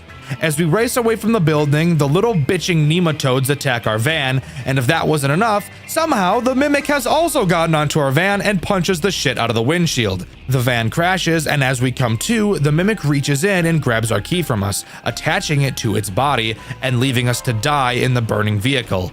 The mimic, Edwin, whoever the fuck it is, didn't want to kill us. It seems it only wanted the blueprints, but I'm not sure why. And that's where the extended bad ending comes to a close. Oh wait, I'm sorry. Did I say the extended bad ending? What I meant to say earlier was the true ending. Yes, I'm 100% serious. That is the true ending to Secret of the Mimic. No matter what you do, you still lose in the end. The Mimic will always beat you. But what about the New Game Plus secret ending? Wait, Dexter, there's a New Game Plus? What does it add? A bunch of fucking nothing, really. If on New Game Plus you collect all 25 collectibles and put them in the inventory, complete moon.exe, and go to get the true ending, you'll be able to unlock a bunch of doors you couldn't open previously in the house section. You'll be able to collect 6 different cassettes, which will open a vent. Following the vent will bring you to a bedroom, which can only be assumed to be David's. Inside, you'll find a podium with a book on it. If you put the white tiger collectible on top, the mimic, pretending to be David, will creep out of the closet. A recording will start playing, reading him a story. Every so often, the story will stop, which makes the mimic mad. It will transform back to normal and try to attack you. You'll need to continue the story by pressing the correct buttons. You'll notice each button represents a Five Nights at Freddy's character. A bear for Freddy, a rabbit for Bonnie, a chicken for Chica, a fox for Foxy, an alligator for Monty, and a dog for... who the fuck knows? Roxy? I know she's a wolf, but eat my ass. The order you need to press the buttons is rabbit, chicken, dog, and bear. After that, the mimic will tweak the fuck out and you'll be able to inject the original M2 schematics, which was supposed to be David, back into the mimic. It will then transform back into David, grab the tiger, and go to sleep in the bed. Then the true ending continues to play out how it did before. What does this weird little secret ending tell us though? Well, here are my initial thoughts. Note, I am no expert theorist, and I'm probably about to be wrong as fuck. They call the mimic M2 throughout this game. M2, I'm assuming, was supposed to be David after his death. That's why I think we downloaded the blueprints for the mimic, or M2, who was David, and injected it back into the mimic in the secret ending. Because obviously, once we do that, it stops attacking us and just plays as David. M1, who isn't explicitly mentioned in this game, I'm assuming is Fiona, who I'm also going to make a stretch about and say she's also Glitchtrap. I'm thinking the mimic and Glitchtrap are completely different, and are just two iterations of the same idea. Maybe that was obvious, and maybe I'm completely fucking wrong. I have no idea. I think that's honestly what the secret of the mimic was. I think that the secret is that there are two of them, technically. The endoskeleton, M2, or David, and Glitchtrap, M1, or Fiona. Where Edwin falls into this, aside from creating both of them and apparently seemingly every major animatronic from all of the games and all the fucking Springlocks? Again, I'm not sure. I like to complain about games. Analysis is not my strong suit.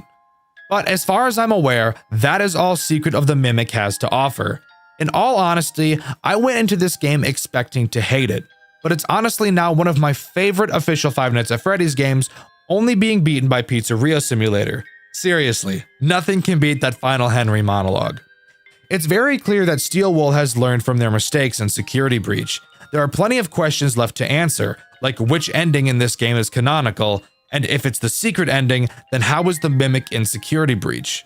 I'll leave actual talented people to figure that out while I keep making sex jokes and yelling at horror games. Again, I believe in terms of gameplay that this game is solid. I do think it starts to lose a lot of steam after the nurse chase, and I think that the final fight against the mimic is a bit underwhelming. But I also feel like that was somewhat intended. Of course we were supposed to lose. We know the mimic appears in later games. There was never a way to properly defeat it, and I don't think that's a bad thing either. What Five Nights at Freddy's game do you think is the scariest?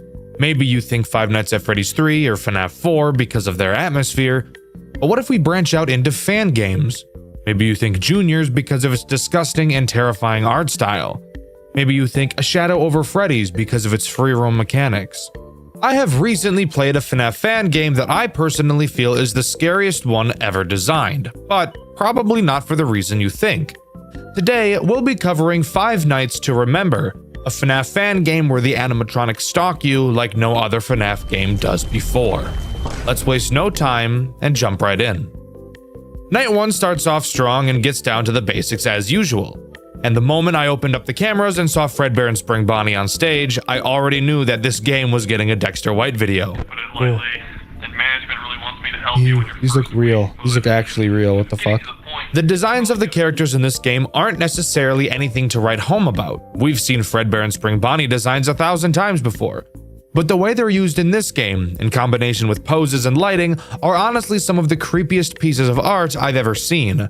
They almost look real. It's almost like they took a picture of two actual animatronics and thrown them into the game, and I love it. But the creepy and realistic poses don't end there. Every single camera frame with these guys just feels uncomfortable to look at in a good way. Oh, I don't know how much I like that. No, I don't like that at all, actually. That's fucking creepy. I'm not gonna lie, usually FNAF games don't creep me out, but that is fucking creepy as shit. You'll notice as you play that the characters in this game move pretty quickly, which is something I actually enjoy. Most of the time in FNAF games, the first 2 nights are very uneventful, and in some instances, the characters never even make it to your office by the time the night ends. Once Spring Bonnie made it to my office, I knew 100% I couldn't ignore a white video on this game. Take a look for yourself. Oh my fucking god! Play the fucking tape and back up.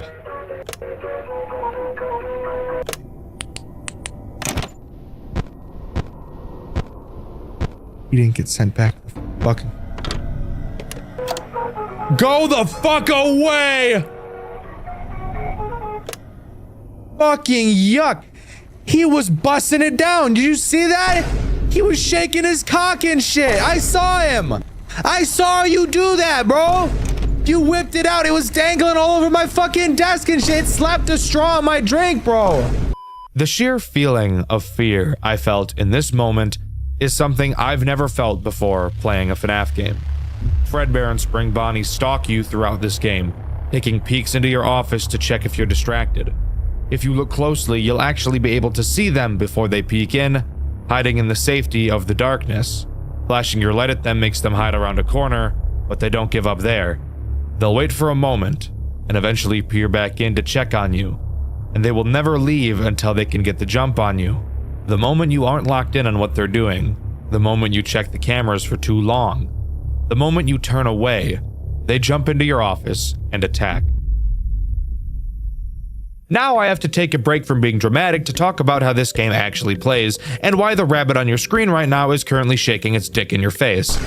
Thankfully, this game doesn't use a power system, something I'm noticing a lot more recent FNAF games have been turning away from, which I actually really like because power systems make me want to stick my penis in a badger hole.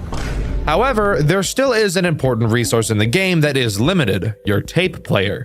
When an animatronic is geeking out in your office, you'll have to quickly lift up your tape player and play the restaurant music. This will trick the animatronic into going back on stage to perform.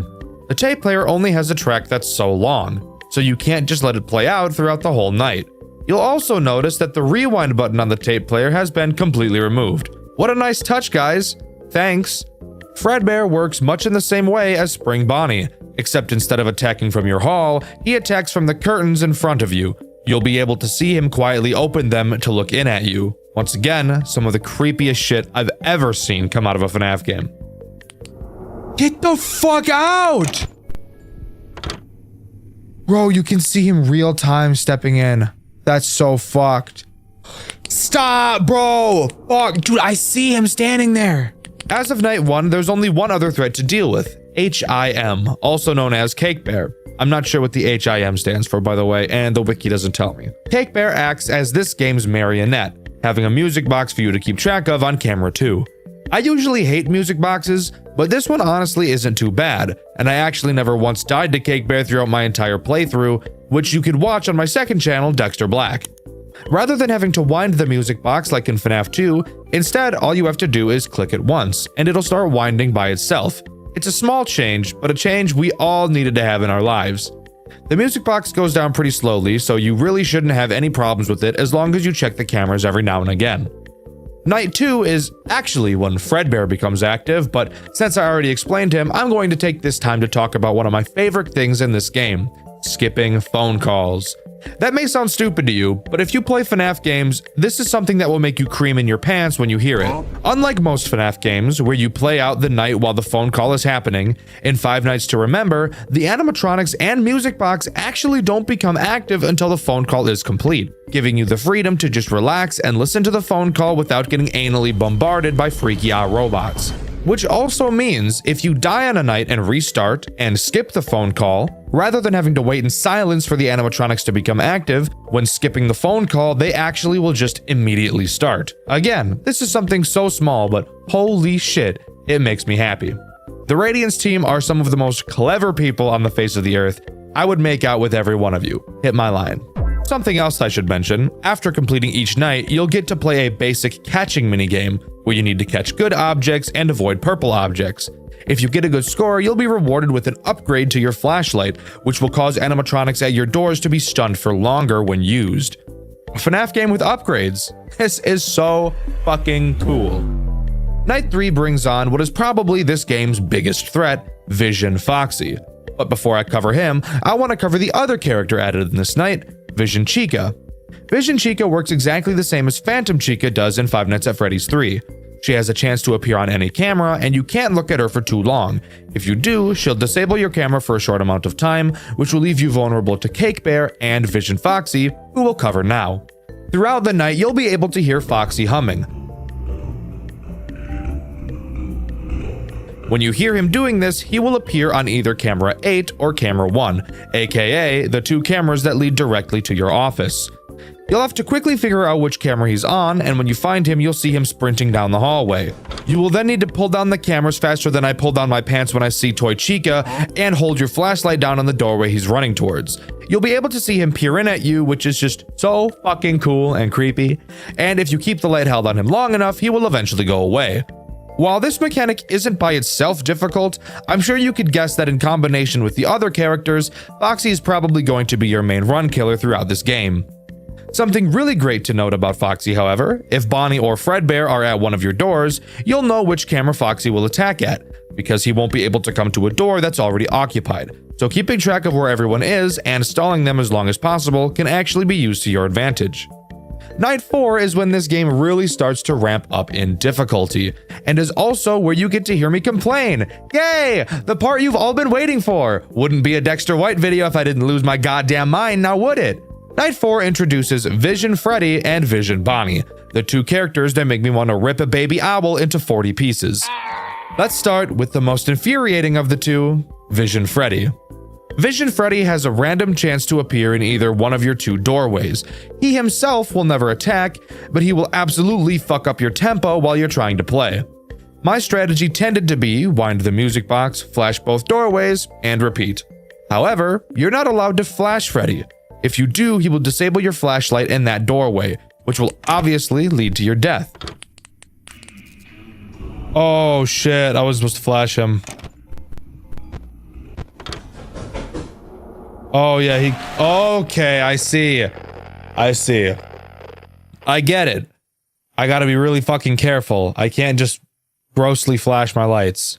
I also want to mention that this doesn't make even a lick of sense at all. I have one flashlight. How the hell did he disable it only on one side of my office? I can't even wrap my mind around that concept, but whatever. Vision Freddy will lead you to have all sorts of problems during your playthrough. Not only at this point will you have grown accustomed to constantly flashing your doorways without thinking, you've most certainly grown accustomed to flashing your doorways when you see something. And to now have something punish you for doing so is absolutely brutal.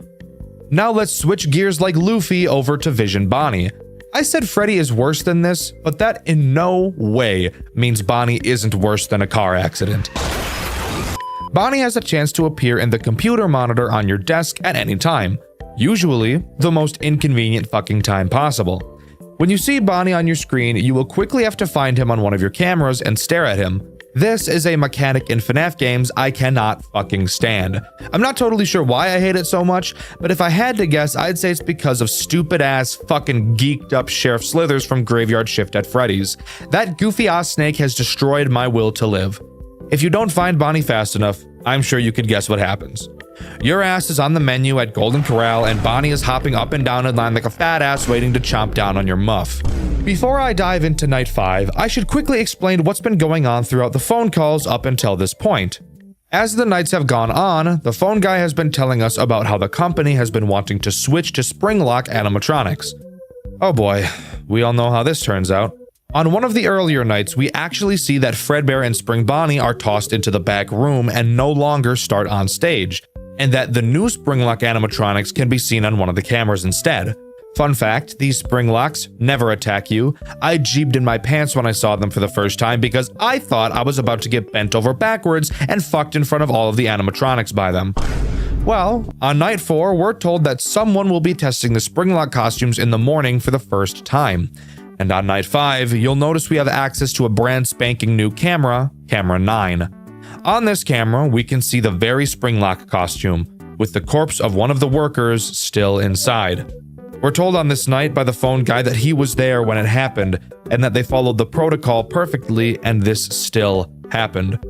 In this game, no, this corpse is not William Afton, just some random employee, but damn. This is probably one of the coolest moments I've seen come out of a FNAF game, and it would have never been this cool without the phone guy's amazing deliveries on his lines throughout the game. You can listen to each of them during my full playthrough on my second channel, Dxtr Black. But how does Night 5 play? Well, it's an everything night, something I've noticed becoming more common in newer FNAF games. I've noticed that a lot of FNAF games nowadays have a Night 5 that introduces a boss character to really show off the climax of their game with one final fight. I think this is pretty cool, but I'm also a little nervous that this concept will become stale quickly, but I guess only time will tell. The Victim is a new animatronic active in this night, freely attacking your office whenever he feels like it. Unlike Fredbear and Spring Bonnie, you will not be able to stall him at your door, because he doesn't give a fuck about that door. He thinks that door's a bitch.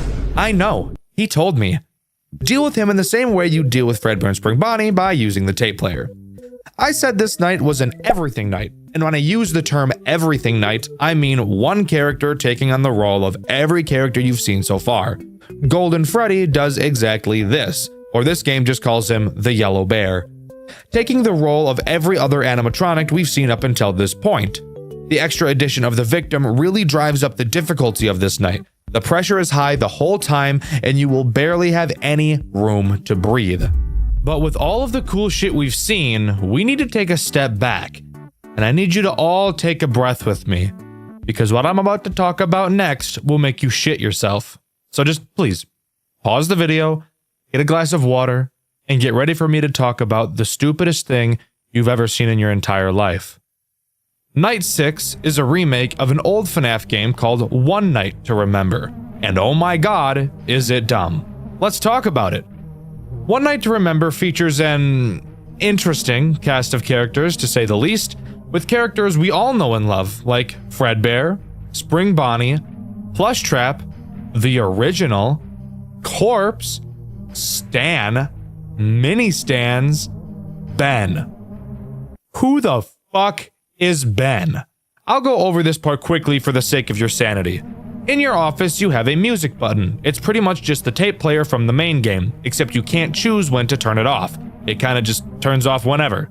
If you see Fredbear at your door, you'll have to play the music to make him go away. If you see Spring Bonnie at your door, you'll have to play the music to make him go away. If you see the Corpse at your door, you'll have to play the music to make him go away. If you see Stan on your ceiling, can you guess what you need to do? That's exactly right. You have to play the music to make him go away. That's the end of that running joke, thankfully. Mini Stans don't directly kill you. Instead, if you sit in your office for too long without pulling up your camera, they'll make Stan move faster. Plushtrap will occasionally run past your window. If he does, quickly pull up your camera, and I guess he fucking dies for some reason. Ben is a G. If he shows up in your office, you have to play peekaboo with him and cover your eyes until he goes away.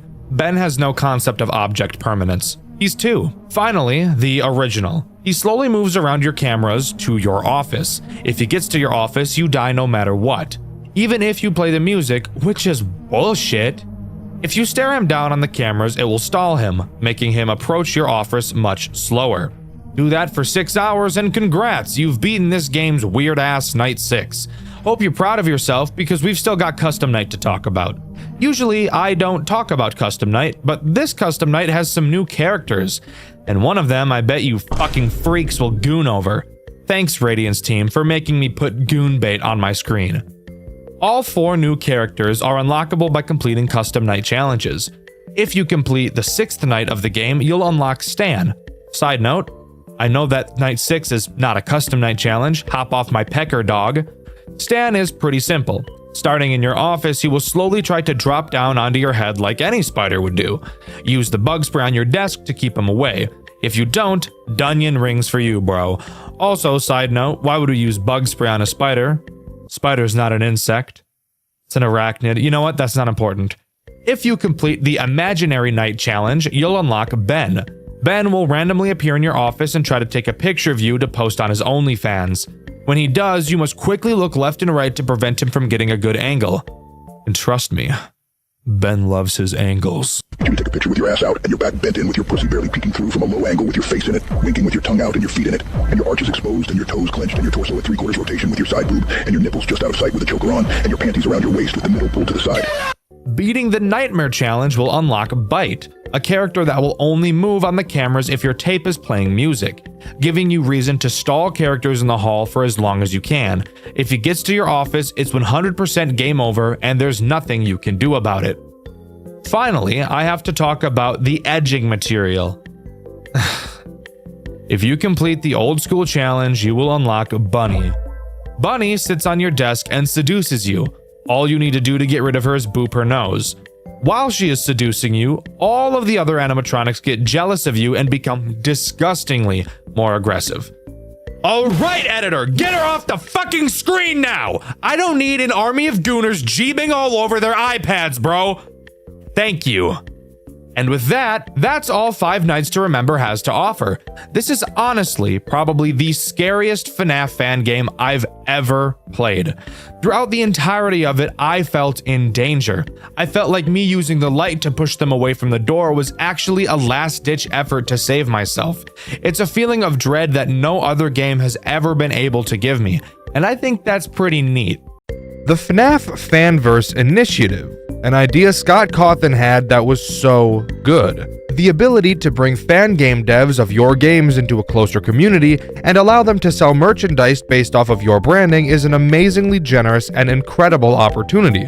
Having amazing games come out of it, such as Joy of Creation, Five Nights at Candy's, and Pop Goes, each of these creators are very passionate in what they do, and it shows. Another game to come out of the fanverse is One Night at Flumpty's 3, the third game in an incredibly designed series. But as something that has become all too familiar with FNAF fan games, as previously seen in games like Graveyard Shift at Freddy's and Dormitibus, the creators' morals and ethics of said games can be called into question.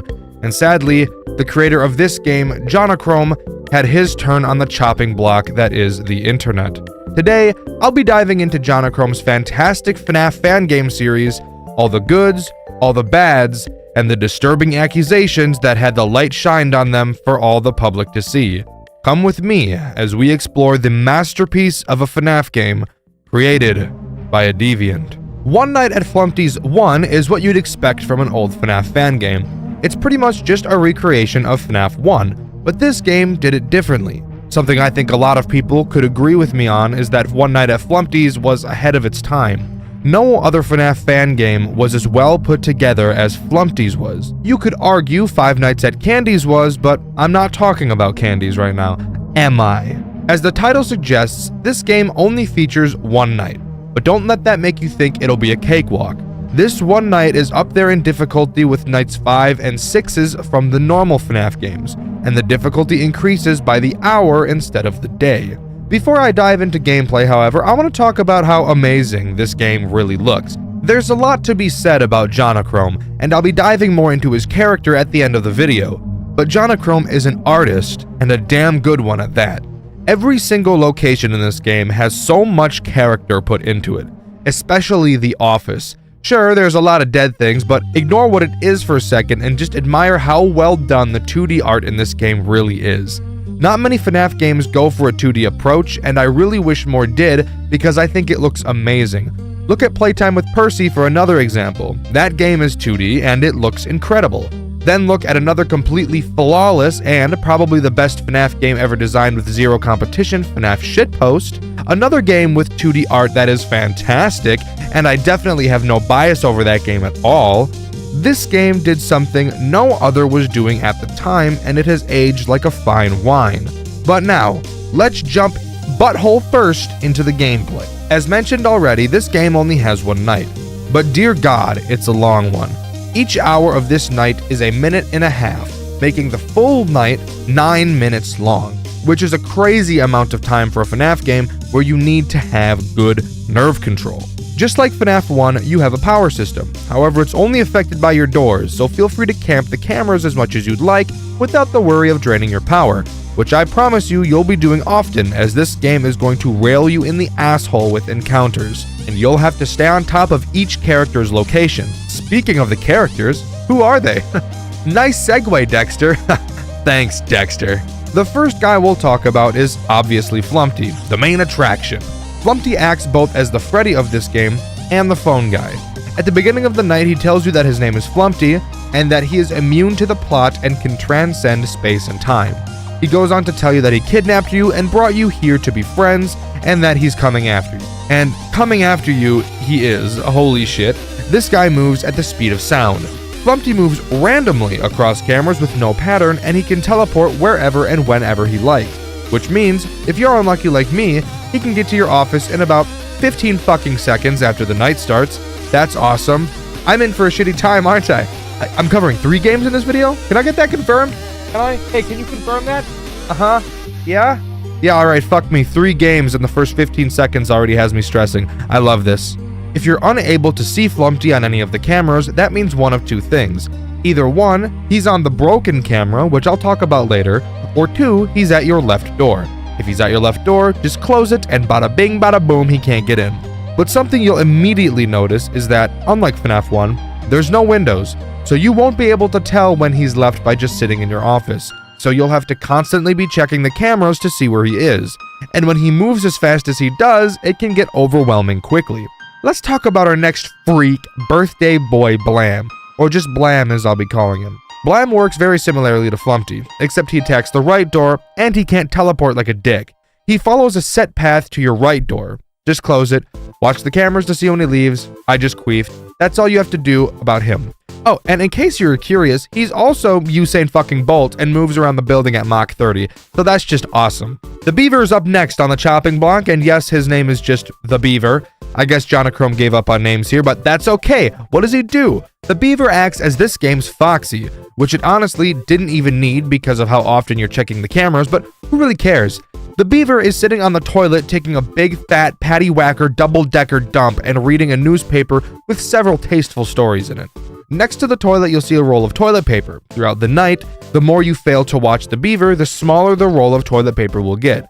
When he runs out of toilet paper, the Beaver will sprint at your right door. Also, quick side note, the Beaver has knife feet. I don't know why, it's just something interesting to note.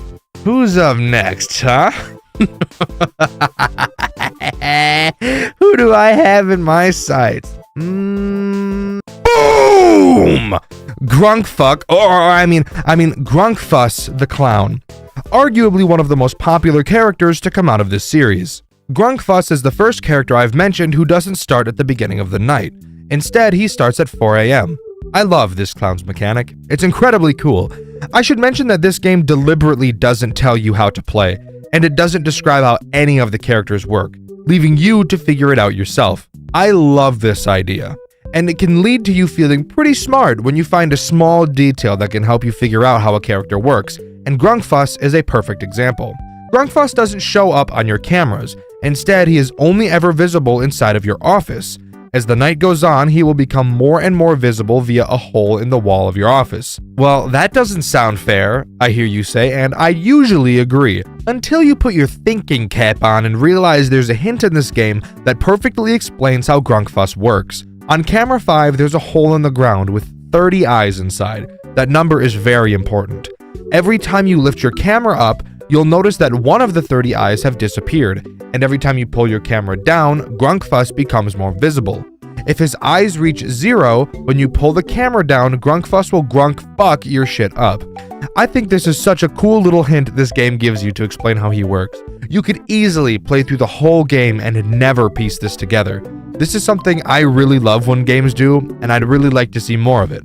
But we've still got more to talk about, buddy. Let's move on to the Red Man. Red Man becomes active on hour 3 and starts on camera 3. You'll notice throughout the game up until this point that camera 3 has never been visible. That's because Red Man isn't technically visible on the cameras. Whichever camera he's on will be blacked out, which lets you know where he is. Red Man slowly moves from camera 3 to your left door where you'll be able to see him and close it. Just like the other door characters, you'll have to watch the camera for when he leaves. This brings me back to a point I made when talking about Flumpty. If Flumpty or Blam are on the same camera as Red Man, they too won't be visible, meaning there's a possibility you won't be able to find them. and a possibility that you'll shit your pants as I did when I couldn't find Flumpty because he was camping out with Redman. So that was fun. The final character I have to briefly mention is Golden Flumpty, and I say briefly because there's not much to talk about. Sometimes you'll see him in your office, and when you do, you have to quickly pull up the cameras. If you don't, a dead sandwich is what you'll be turned into. In terms of characters, that's all One Night at Flumpty's has to offer. This game can be brutally hard. Obviously, like any FNAF game with enough practice, you'll be able to beat this game like clockwork. But hot damn, your first run through might very well be pretty difficult, especially considering you're not taught how to do a goddamn thing. But that's the first game. I'd personally say that it's fantastic. But what if I told you the second game is even better? Let's waste no time and jump into it. One Night at Flumpty's 2 is visually just as great as the first. Each setting looks fantastic. The game is significantly harder than the first, mainly because there's much more to focus on. To start, this game's phone call actually explains the rules. Like a little bit. You're gonna have to do a lot of trial and error, but hey, it's still more than the first game gave us. The phone call this time around is a short song, which, that's just lovely, isn't it? The song explains if our lights are off, we're safe, and if they're not, we're about to get our cheeks spread apart so hard they rip off. So, why is the light so important? Well, let's do what we do best and go over each threat one by one. Let's start with Flumpty. As he was in the last game, he's pretty basic in terms of mechanics. Like in the first game, he teleports around wherever and whenever he pleases, so don't think for a goddamn second you're safe, because you're not. He's hungry for ass, and you got a whole lot of it. He a hungry bitch. If at any point you can't find him on the cameras, he will be right outside of your door in the hallway, and in a few seconds, will pop his head in and give you a blumpkin. Characters looking into your office actually brings up one of this game's central mechanics, which I think is really cool. On the bottom of your screen, you'll see an exposure meter. If at any point that meter fills all the way up, it's time for Flumpty and his friends to eat toast off your ass without the toast. When Flumpty peeks his head in, he will have his hands over his eyes to play a quick game of peekaboo with you. Be lucky that he's forgiving like this, because no other character from this point forward will be. While he has his eyes covered, your exposure meter will not increase. This gives you about half a second to turn the lights to your room off. After a few seconds, he will leave and you can turn your lights back on. But before we continue, let's go over what else happens when you turn your lights off. Let me quickly go over the camera and something I noticed about these games that I really like. Notice how in the first game, the camera didn't waste any power. Well, in this game it does, but it does it in a much more engaging way than it does in other FNAF games. Rather than just lowering an arbitrary number, you'll notice on the bottom of your screen you also have a laptop power meter, your laptop being your cameras. While your laptop is up, that meter will decrease, and when you put the laptop back down, the meter will slowly charge and increase again. I love this mechanic. It's still consequential to sit on your cameras, but it still keeps you in control. These games have such good balancing. I struggle to find other FNAF games to match in this department. If your laptop meter is to go completely empty, it will forcibly close and you'll have to wait for it to charge all the way back up before opening it. And when you do, you'll have to wait for the laptop to reboot. This may not seem like a very big deal, but when watching the cameras is as important as it is in this game, having to wait those 10 seconds can feel like an eternity. But back to turning the lights off. When the lights are turned off, you cannot access your cameras, and your laptop will not charge. This is one of those multiple ways this game keeps you from sitting alone in the dark. Something I think all of you chronic gooners should take note of. Blam Birthday Bitch Boy is next. He, like in the last game, works almost the same as Flumpty, moves around a set path, goes to your office, takes a sneak peek at your bits. However, this motherfucker don't play no games. No peekaboo for this guy. Once he's looking, your exposure meter starts to climb. This leads to you needing to watch the cameras and track his location, because even multiple small slivers over how godforsakenly long this night is will start to add up and lead to your asshole looking like a cave. Blam increases your meter faster than Flumpty does. Even though Flumpty is literally a chaos god of death, he increases your meter slower than any other character in this game, something I think says a lot about his character. I'd say he's just a little harmless guy, but he also has canonically killed 1 billion birds with one stone. No, I'm not joking. Grunk Fuckass the Clown is also pretty similar to how he was in the first game. Psych! I fucking lied, bitch! Go look in the mirror at how fucking stupid your face is. You actually thought for a second I wasn't gonna lie straight to your stupid, dumb, ugly face, but I did. Anyways, Funko Pop the Clown can be seen crouched on camera too. Around 2 a.m., he will become active, with a hole appearing on your wall and a patience number appearing on camera 2, and quickly decreasing. Once Grunkle Stan, the clown's patience, wears thin, he'll pop his head through the hole in your wall and dramatically begin increasing your exposure meter. I'm talking Tyson Gay levels of quickness, and I say Tyson Gay instead of Usain Bolt because there's one character who increases it even faster. Eyesore is technically another character returning from the first.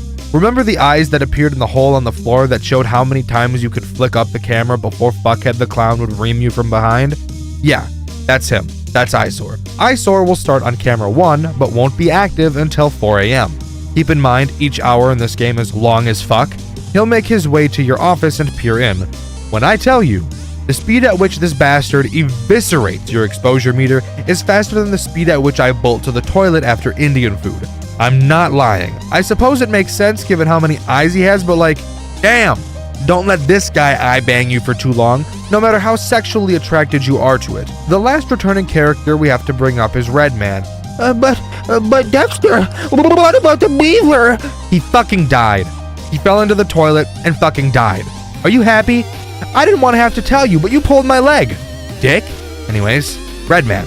At random points during the night, warning pop-ups will appear on your laptop. If you're not in your laptop, it will be signified next to your camera button with a warning sign like the music box from FNAF 2. When you see this warning message, it will be accompanied with a loading bar. If the loading bar fully increases, you'll be as dead as disco. All you have to do is click cancel. If you lose to Redman in this game, I have no sympathy for you. You have to try and lose to this guy. What about new character? Well, there's only one, but he's pretty sick. The Owl. The Owl will appear on your cameras taking a fat-ass nap. Throughout the night, he will open his eyes and eventually leave the urinal he's perched on.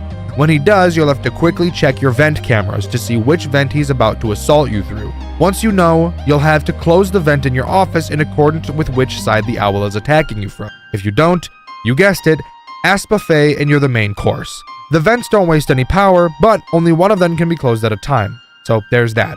Additionally, you can close the vents even if your lights are off, which is incredibly generous and really just adds to the flow and pattern this game has. The final character I want to talk about is Golden Flumpty. So I guess I technically lied when I said Redman was the last recurring character, but fuck you.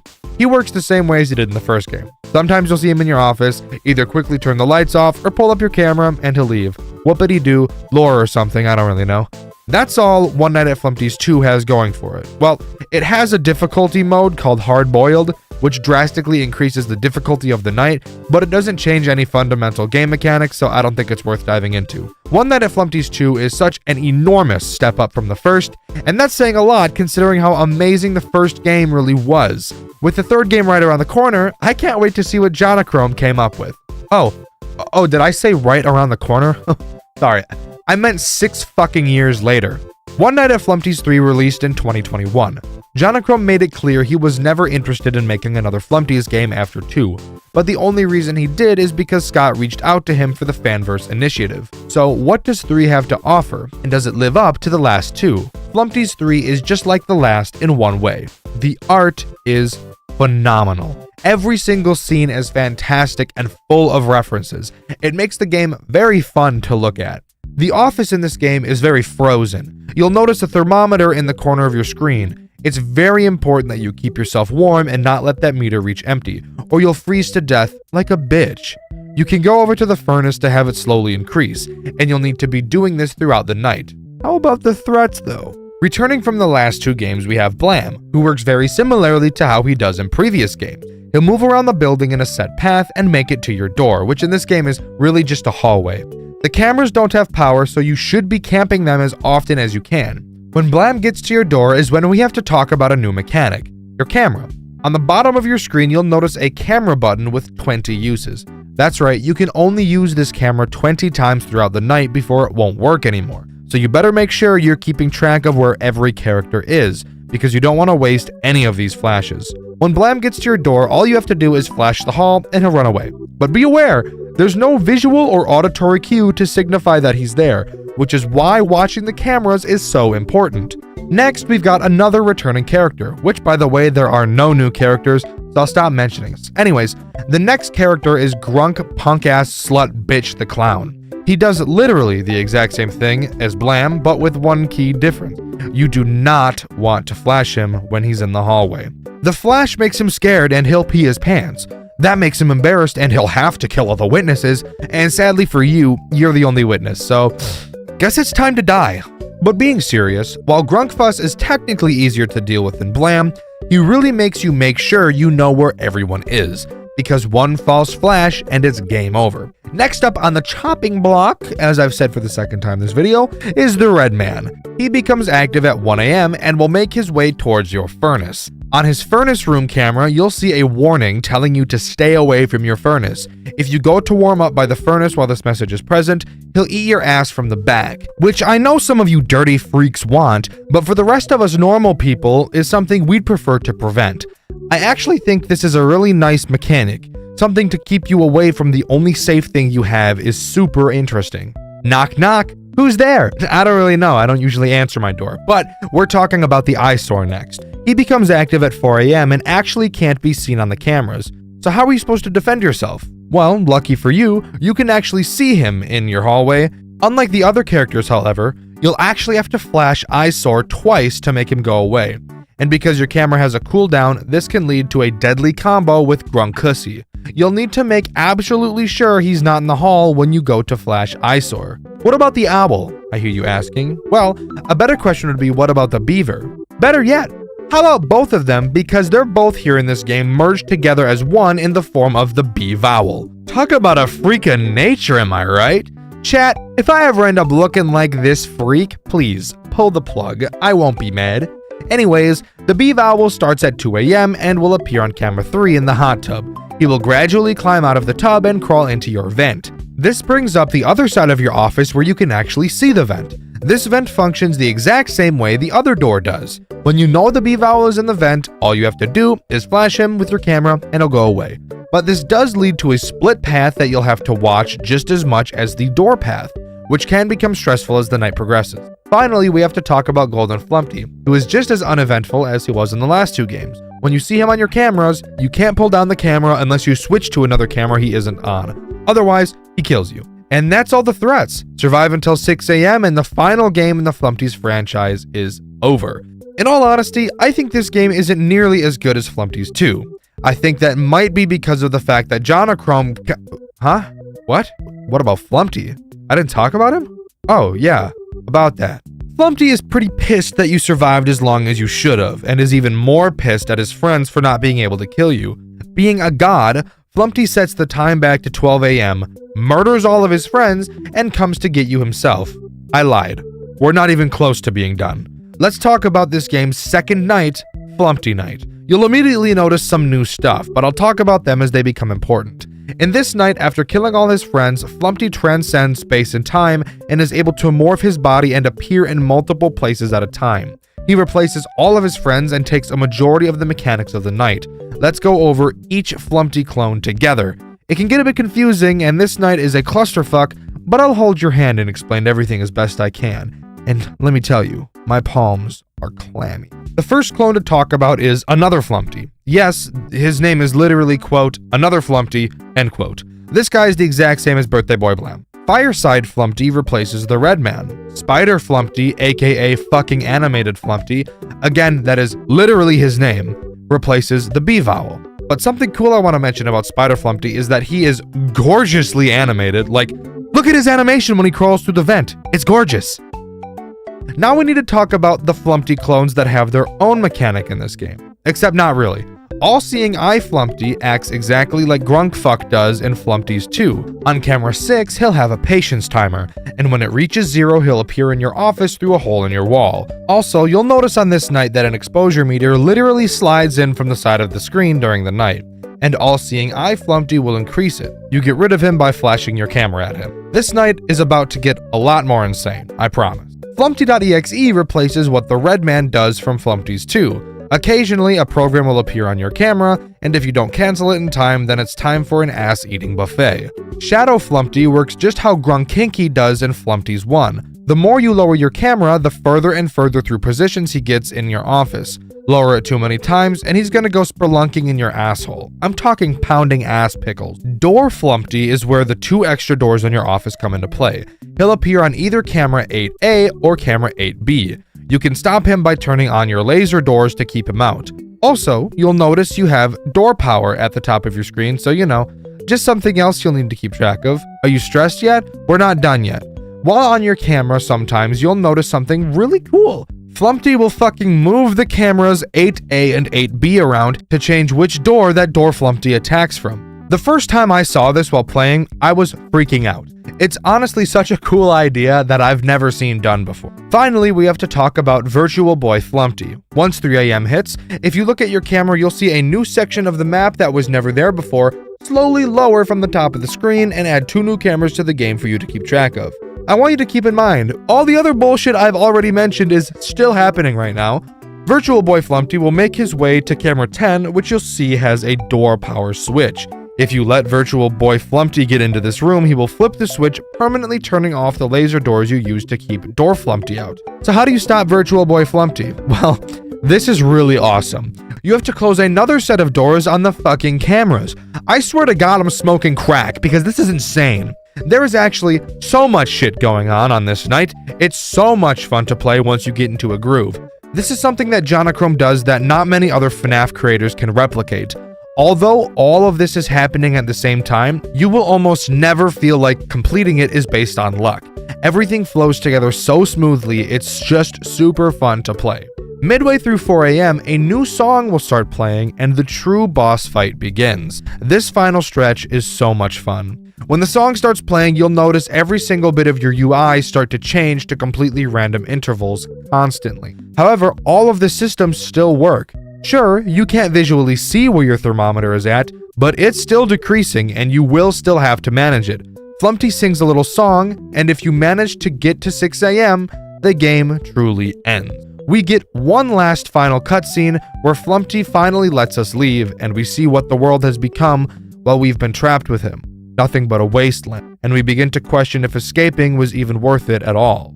And the One Night at Flumpty's universe comes to a close. One Night at Flumpty's was one of the earliest FNAF fan games made, and I personally think it still holds up as one of the best in the world.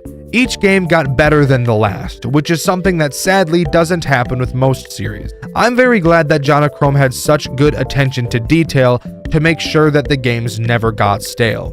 As much as I'd love to see more games from the Flumpty's franchise, I think it's best that 3 remains the final game, and I think Jonachrome thinks that way too. Flumpty's 3 finally showed us the extent of Flumpty's power with an amazing boss battle at the end, and he even honored his word by letting you leave once you beat him. This is such an incredible ending to such an incredible game, and I wouldn't have it any other way. I think One Night at Flumpty's is as close to perfection as a FNAF game can be, and it truly shows. But of course, with the good comes the bad, and it's time to talk about Jonachrome himself and the accusations that were thrown at him. 8 days after the release of One Night at Flumpty's 3, a user on Twitter posted a twit longer stating the following. Hello, my name is unimportant in this matter and I'd rather stay anonymous.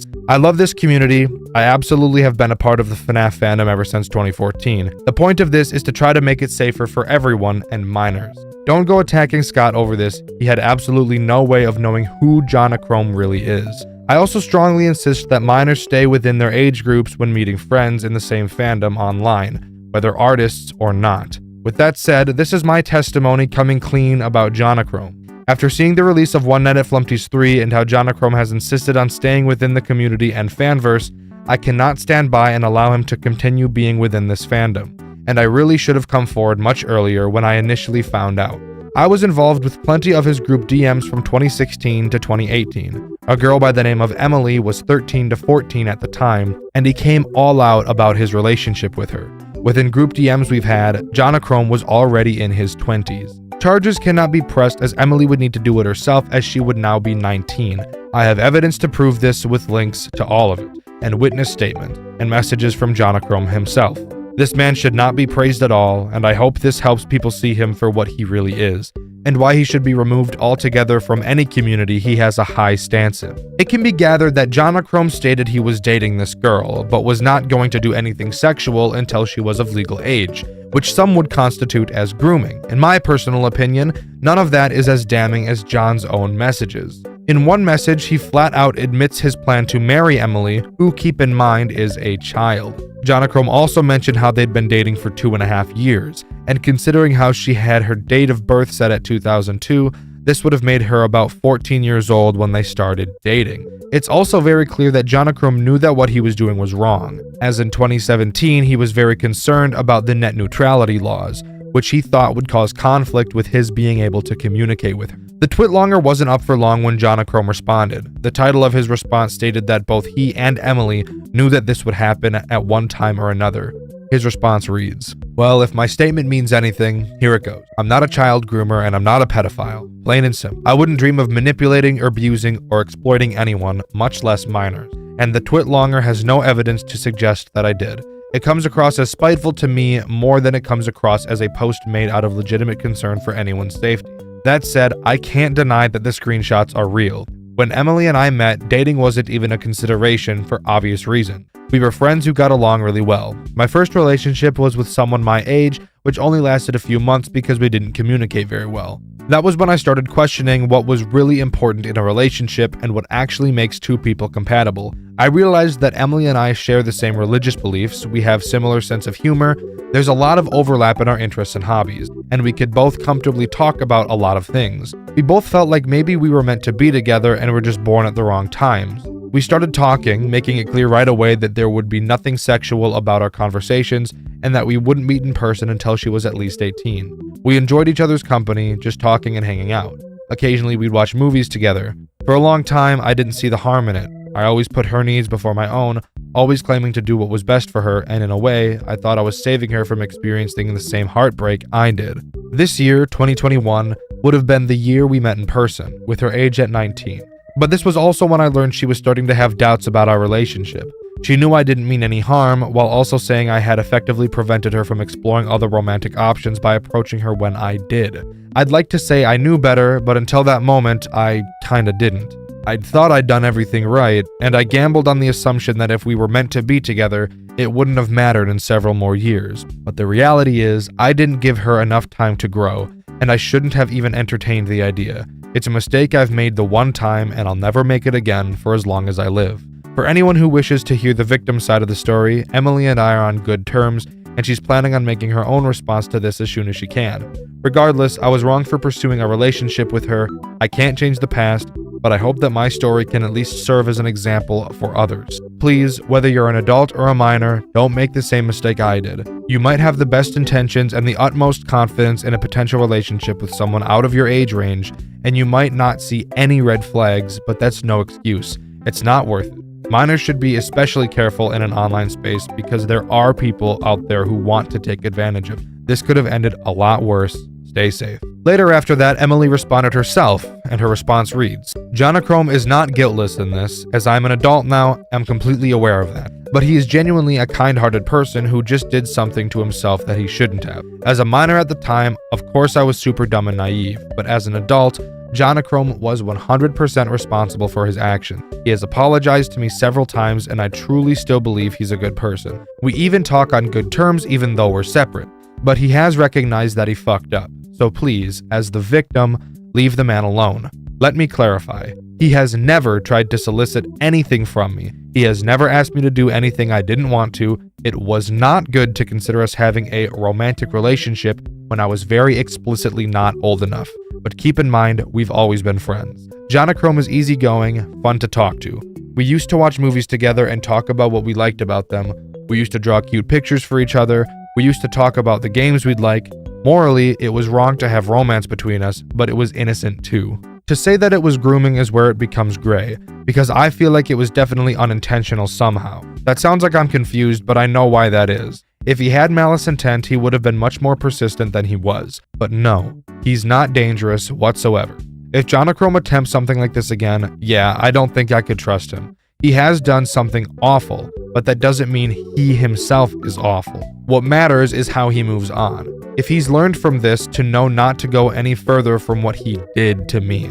I was the one who confronted him about how our relationship would cause too many problems as an adult, and that's why I broke ties. Over those 6 years, I can say confidently that I care about the man's well-being. I don't want him to suffer. Let me say this again. Legally, he has not committed any crime. He's shown no clear intent to harm me, nor has he sent any harmful content to a minor. He is innocent in that respect, but that doesn't mean I'm excusing it. I'm just saying I, the victim, am okay. I'm also aware that no sexual stuff until legal is wrong and gross, because that does constitute as grooming. But there was still genuinely a relationship between us. Not romantically, but a friendship that we had. I can confidently say Jonachrome was a good friend. Yes, there was romance. It wasn't good by any means. He and I both knew there was something wrong with it, but I tried to pretend that it wasn't there. But please do not harass him. I can tell he's doing better because he talked to me before this mess got out. As for the person who exposed Jonachrome, I do not wish to be involved in this. I do not care about this anymore. I've moved on and so has he. If I am his only victim, then don't make any more accusations. I know this situation better than anyone. To everyone, don't say, I'm sorry this happened to you, because Jonachrome is already sorry, and to me, that's enough. I don't need your sympathy. Spread my response so people know what actually happened. As an adult, I'm not pressing any charges against Jonachrome, and I truly hope he's living his best life. He's been seeking therapy, and I do hope he'll make it out alive in this. His multiple apologies to me are proof of his self-improvement. I'm hoping this is enough. I do not want to make another statement, and frankly, I'm pissed that it even came out because he's hopefully not going to do this again, and I'm not traumatized from it. If he does it again, go ahead, talk about it. Otherwise, leave us alone. Jonachrome eventually made one more statement, which is way too long for me to cover in this video, but he basically says that he didn't groom Emily, because grooming requires sexual intent, which he claims he never had while in the relationship. John had been gone for years, but has actually, as of writing this, released a video on his gaming channel 3 weeks ago. He says he's been in therapy and is looking forward to working on more projects. As far as I'm aware, we still haven't heard from Emily or the anonymous person who brought this to light, but everyone has seemed to move on and they have accepted their faults and took accountability. While what Jonachrome did was wrong, no doubt about it, I truly think he's good at heart. I and many others all hope that this was a one-time thing, and I hope that this was a very clear wake-up call to never do something like this again, and it appears that that is the case. I and many others are excited to see what Jonachrome has in store for us, even if it has nothing to do with the One Night at Flumpty's series. One Night at Flumpty's is truly an amazing game, made by someone with a regrettable past. Even if you choose to not follow Jonachrome anymore, these games are a perfect example of being able to separate the art from the artist, and recognize that Jonachrome made some terrible decisions, but at the end of the day, the work he produced is something that will likely never be able to be replicated again. But that's all I have to say about One Night at Flumpty's. What is up, my devious little hobgoblins? A while back, I made a video on Five Nights at Wario's, and a lot of you really liked it. So much so that it is one of the most popular videos on this channel. I appreciate it. A lot of you have been asking me to cover the second game in the series, so as a token of my appreciation, I figured, why not? So sit back and listen to me, a 20-year-old grown adult, talk about a PNG game. Quick small note before we start, I recommend you watch the first video, not that you won't understand this one if you don't, but just the way that I talk about this game will reference things that I talked about in my last video, so I just recommend you go watch it, but you do not have to. Five Nights at Wario's 2, similar to Five Nights at Wario's 1, who would have thought, begins with a cutscene. Our character is walking through the woods towards his new job at WarioWare Inc. So right off the bat, I don't think that this company is the same company from Wario's 1. Upon loading in, we're greeted to our new office. I will say, this office looks marginally better than the previous one. I can actually tell what everything in this office is, so that's a plus. This time, we also have a second room that has a generator inside that we will need to use to prevent us from dying. I failed to mention this in my last Wario video, but your power drains so fast in the first game, it's not even funny. So I appreciate this addition. We also, again, have our cameras as usual. This game, however, introduces a mechanic that I actually think is really cool. Rather than having lights to see our doorways, instead we're working in a thunderstorm, and every once in a while lightning will strike, which lights up the entrances to our office for a brief moment. I think this addition is really cool and super unique. Night 1, like the first game, only has Wario and Waluigi active. The generator behind you acts as a music box the whole time, but the back room also serves another purpose. It also acts like a mask from Five Nights at Freddy's 2. There are no doors in this game. Characters will make their way to your office and come inside to attack you. When they attack, you need to quickly duck into the back room and make no noise. This means that while you're hiding from a character that's attacking, you cannot fill your generator until they leave. I think it's super interesting how they combined both of these mechanics in the same way. In Five Nights at Freddy's 2, I always thought that seeing the warning symbol telling you the music box was going to run out was really frustrating more than tense.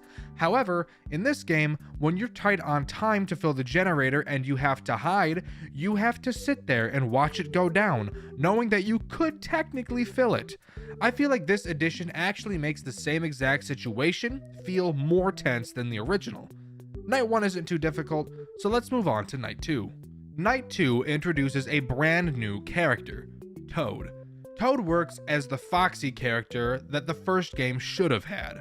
On this night, the power to the lights in the tool room stopped working, meaning that we can no longer use the cameras to see what's there. Kind of. When the lightning strikes, that camera is still illuminated for a small amount of time, like our doorways. This room is where Toad is. Like Foxy from Five Nights at Freddy's 1, Toad has multiple camera states. Once he disappears from the camera, you need to hide in the back room. You'll know it's safe to come back when you see this. As unscary as Toad looks, I think the idea of him peering in at you is actually pretty frightening. Something I've noted about Toad is that when he attacks, you don't need to be quiet. Even if he's peeking into the back room, you're still free to charge up the generator, which can definitely be a large help on those later nights.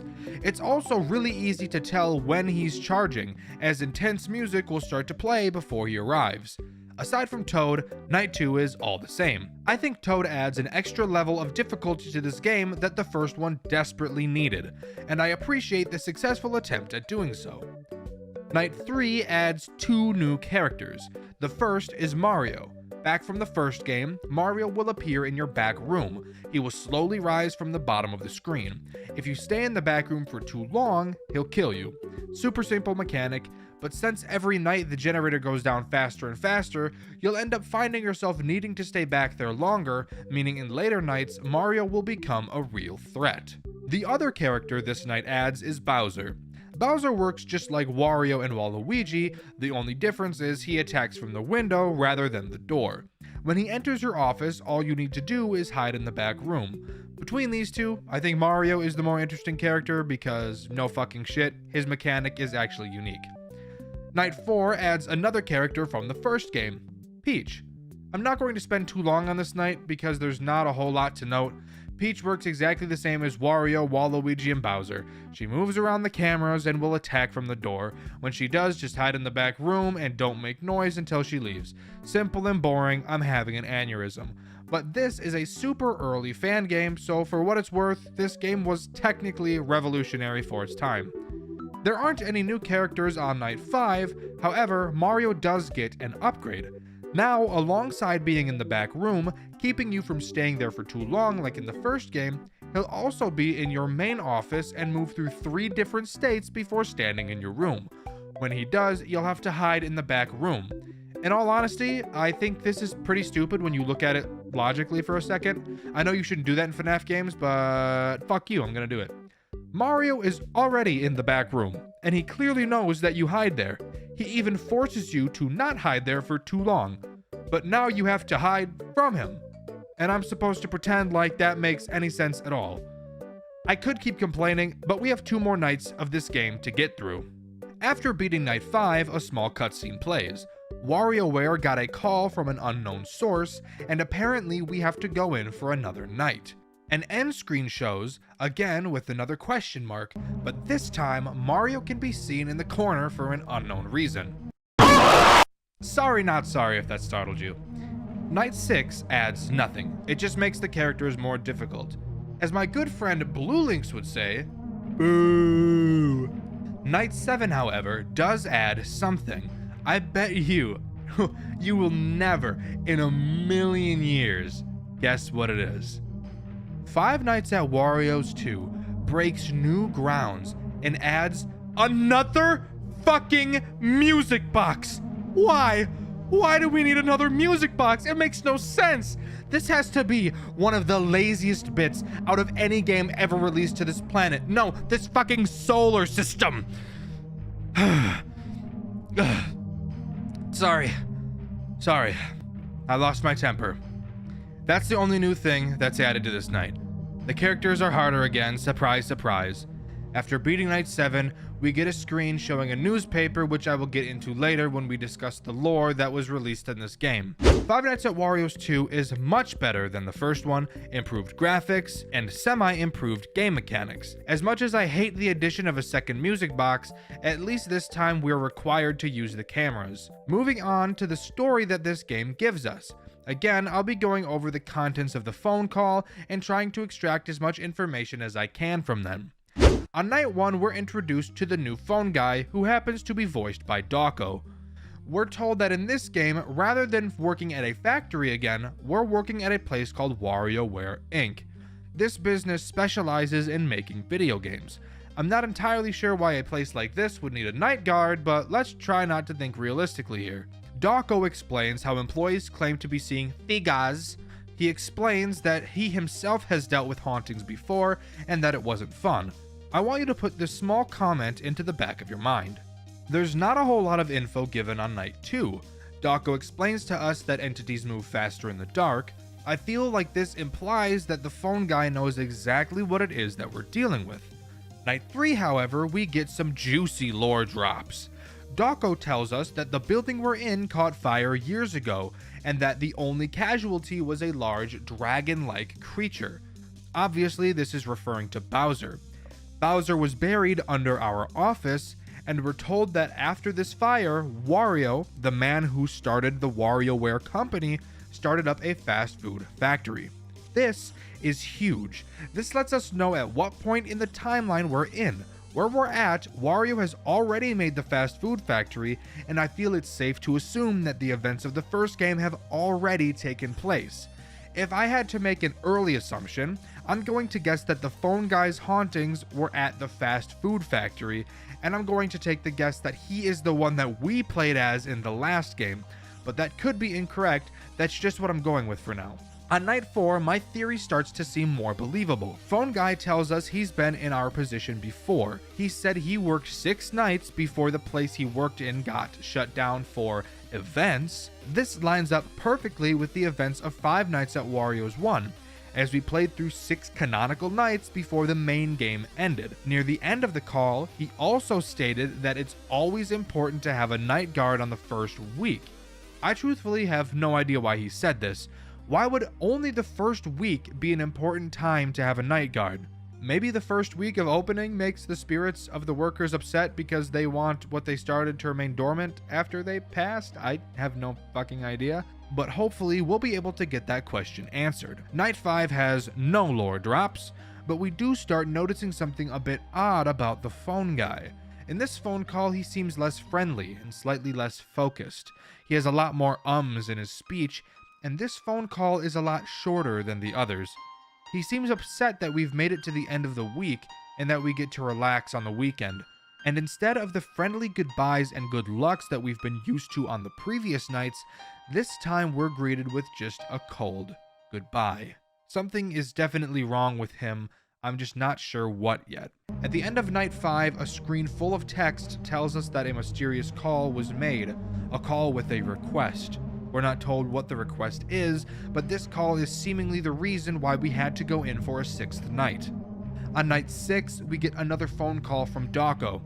The character's name isn't Dawko, by the way. I just think Dawko's voice acting is really funny and kind of bad, so I'm just calling the phone guy by the voice actor's name. I'm just a little silly, some could say, a little goofy, a little diabolical. Anyways, he reveals that the phone call was made by him. He doesn't give a reason as to why, but he did say that something tonight made them in need of a night guard. He tells us that he wants us to play a game with them.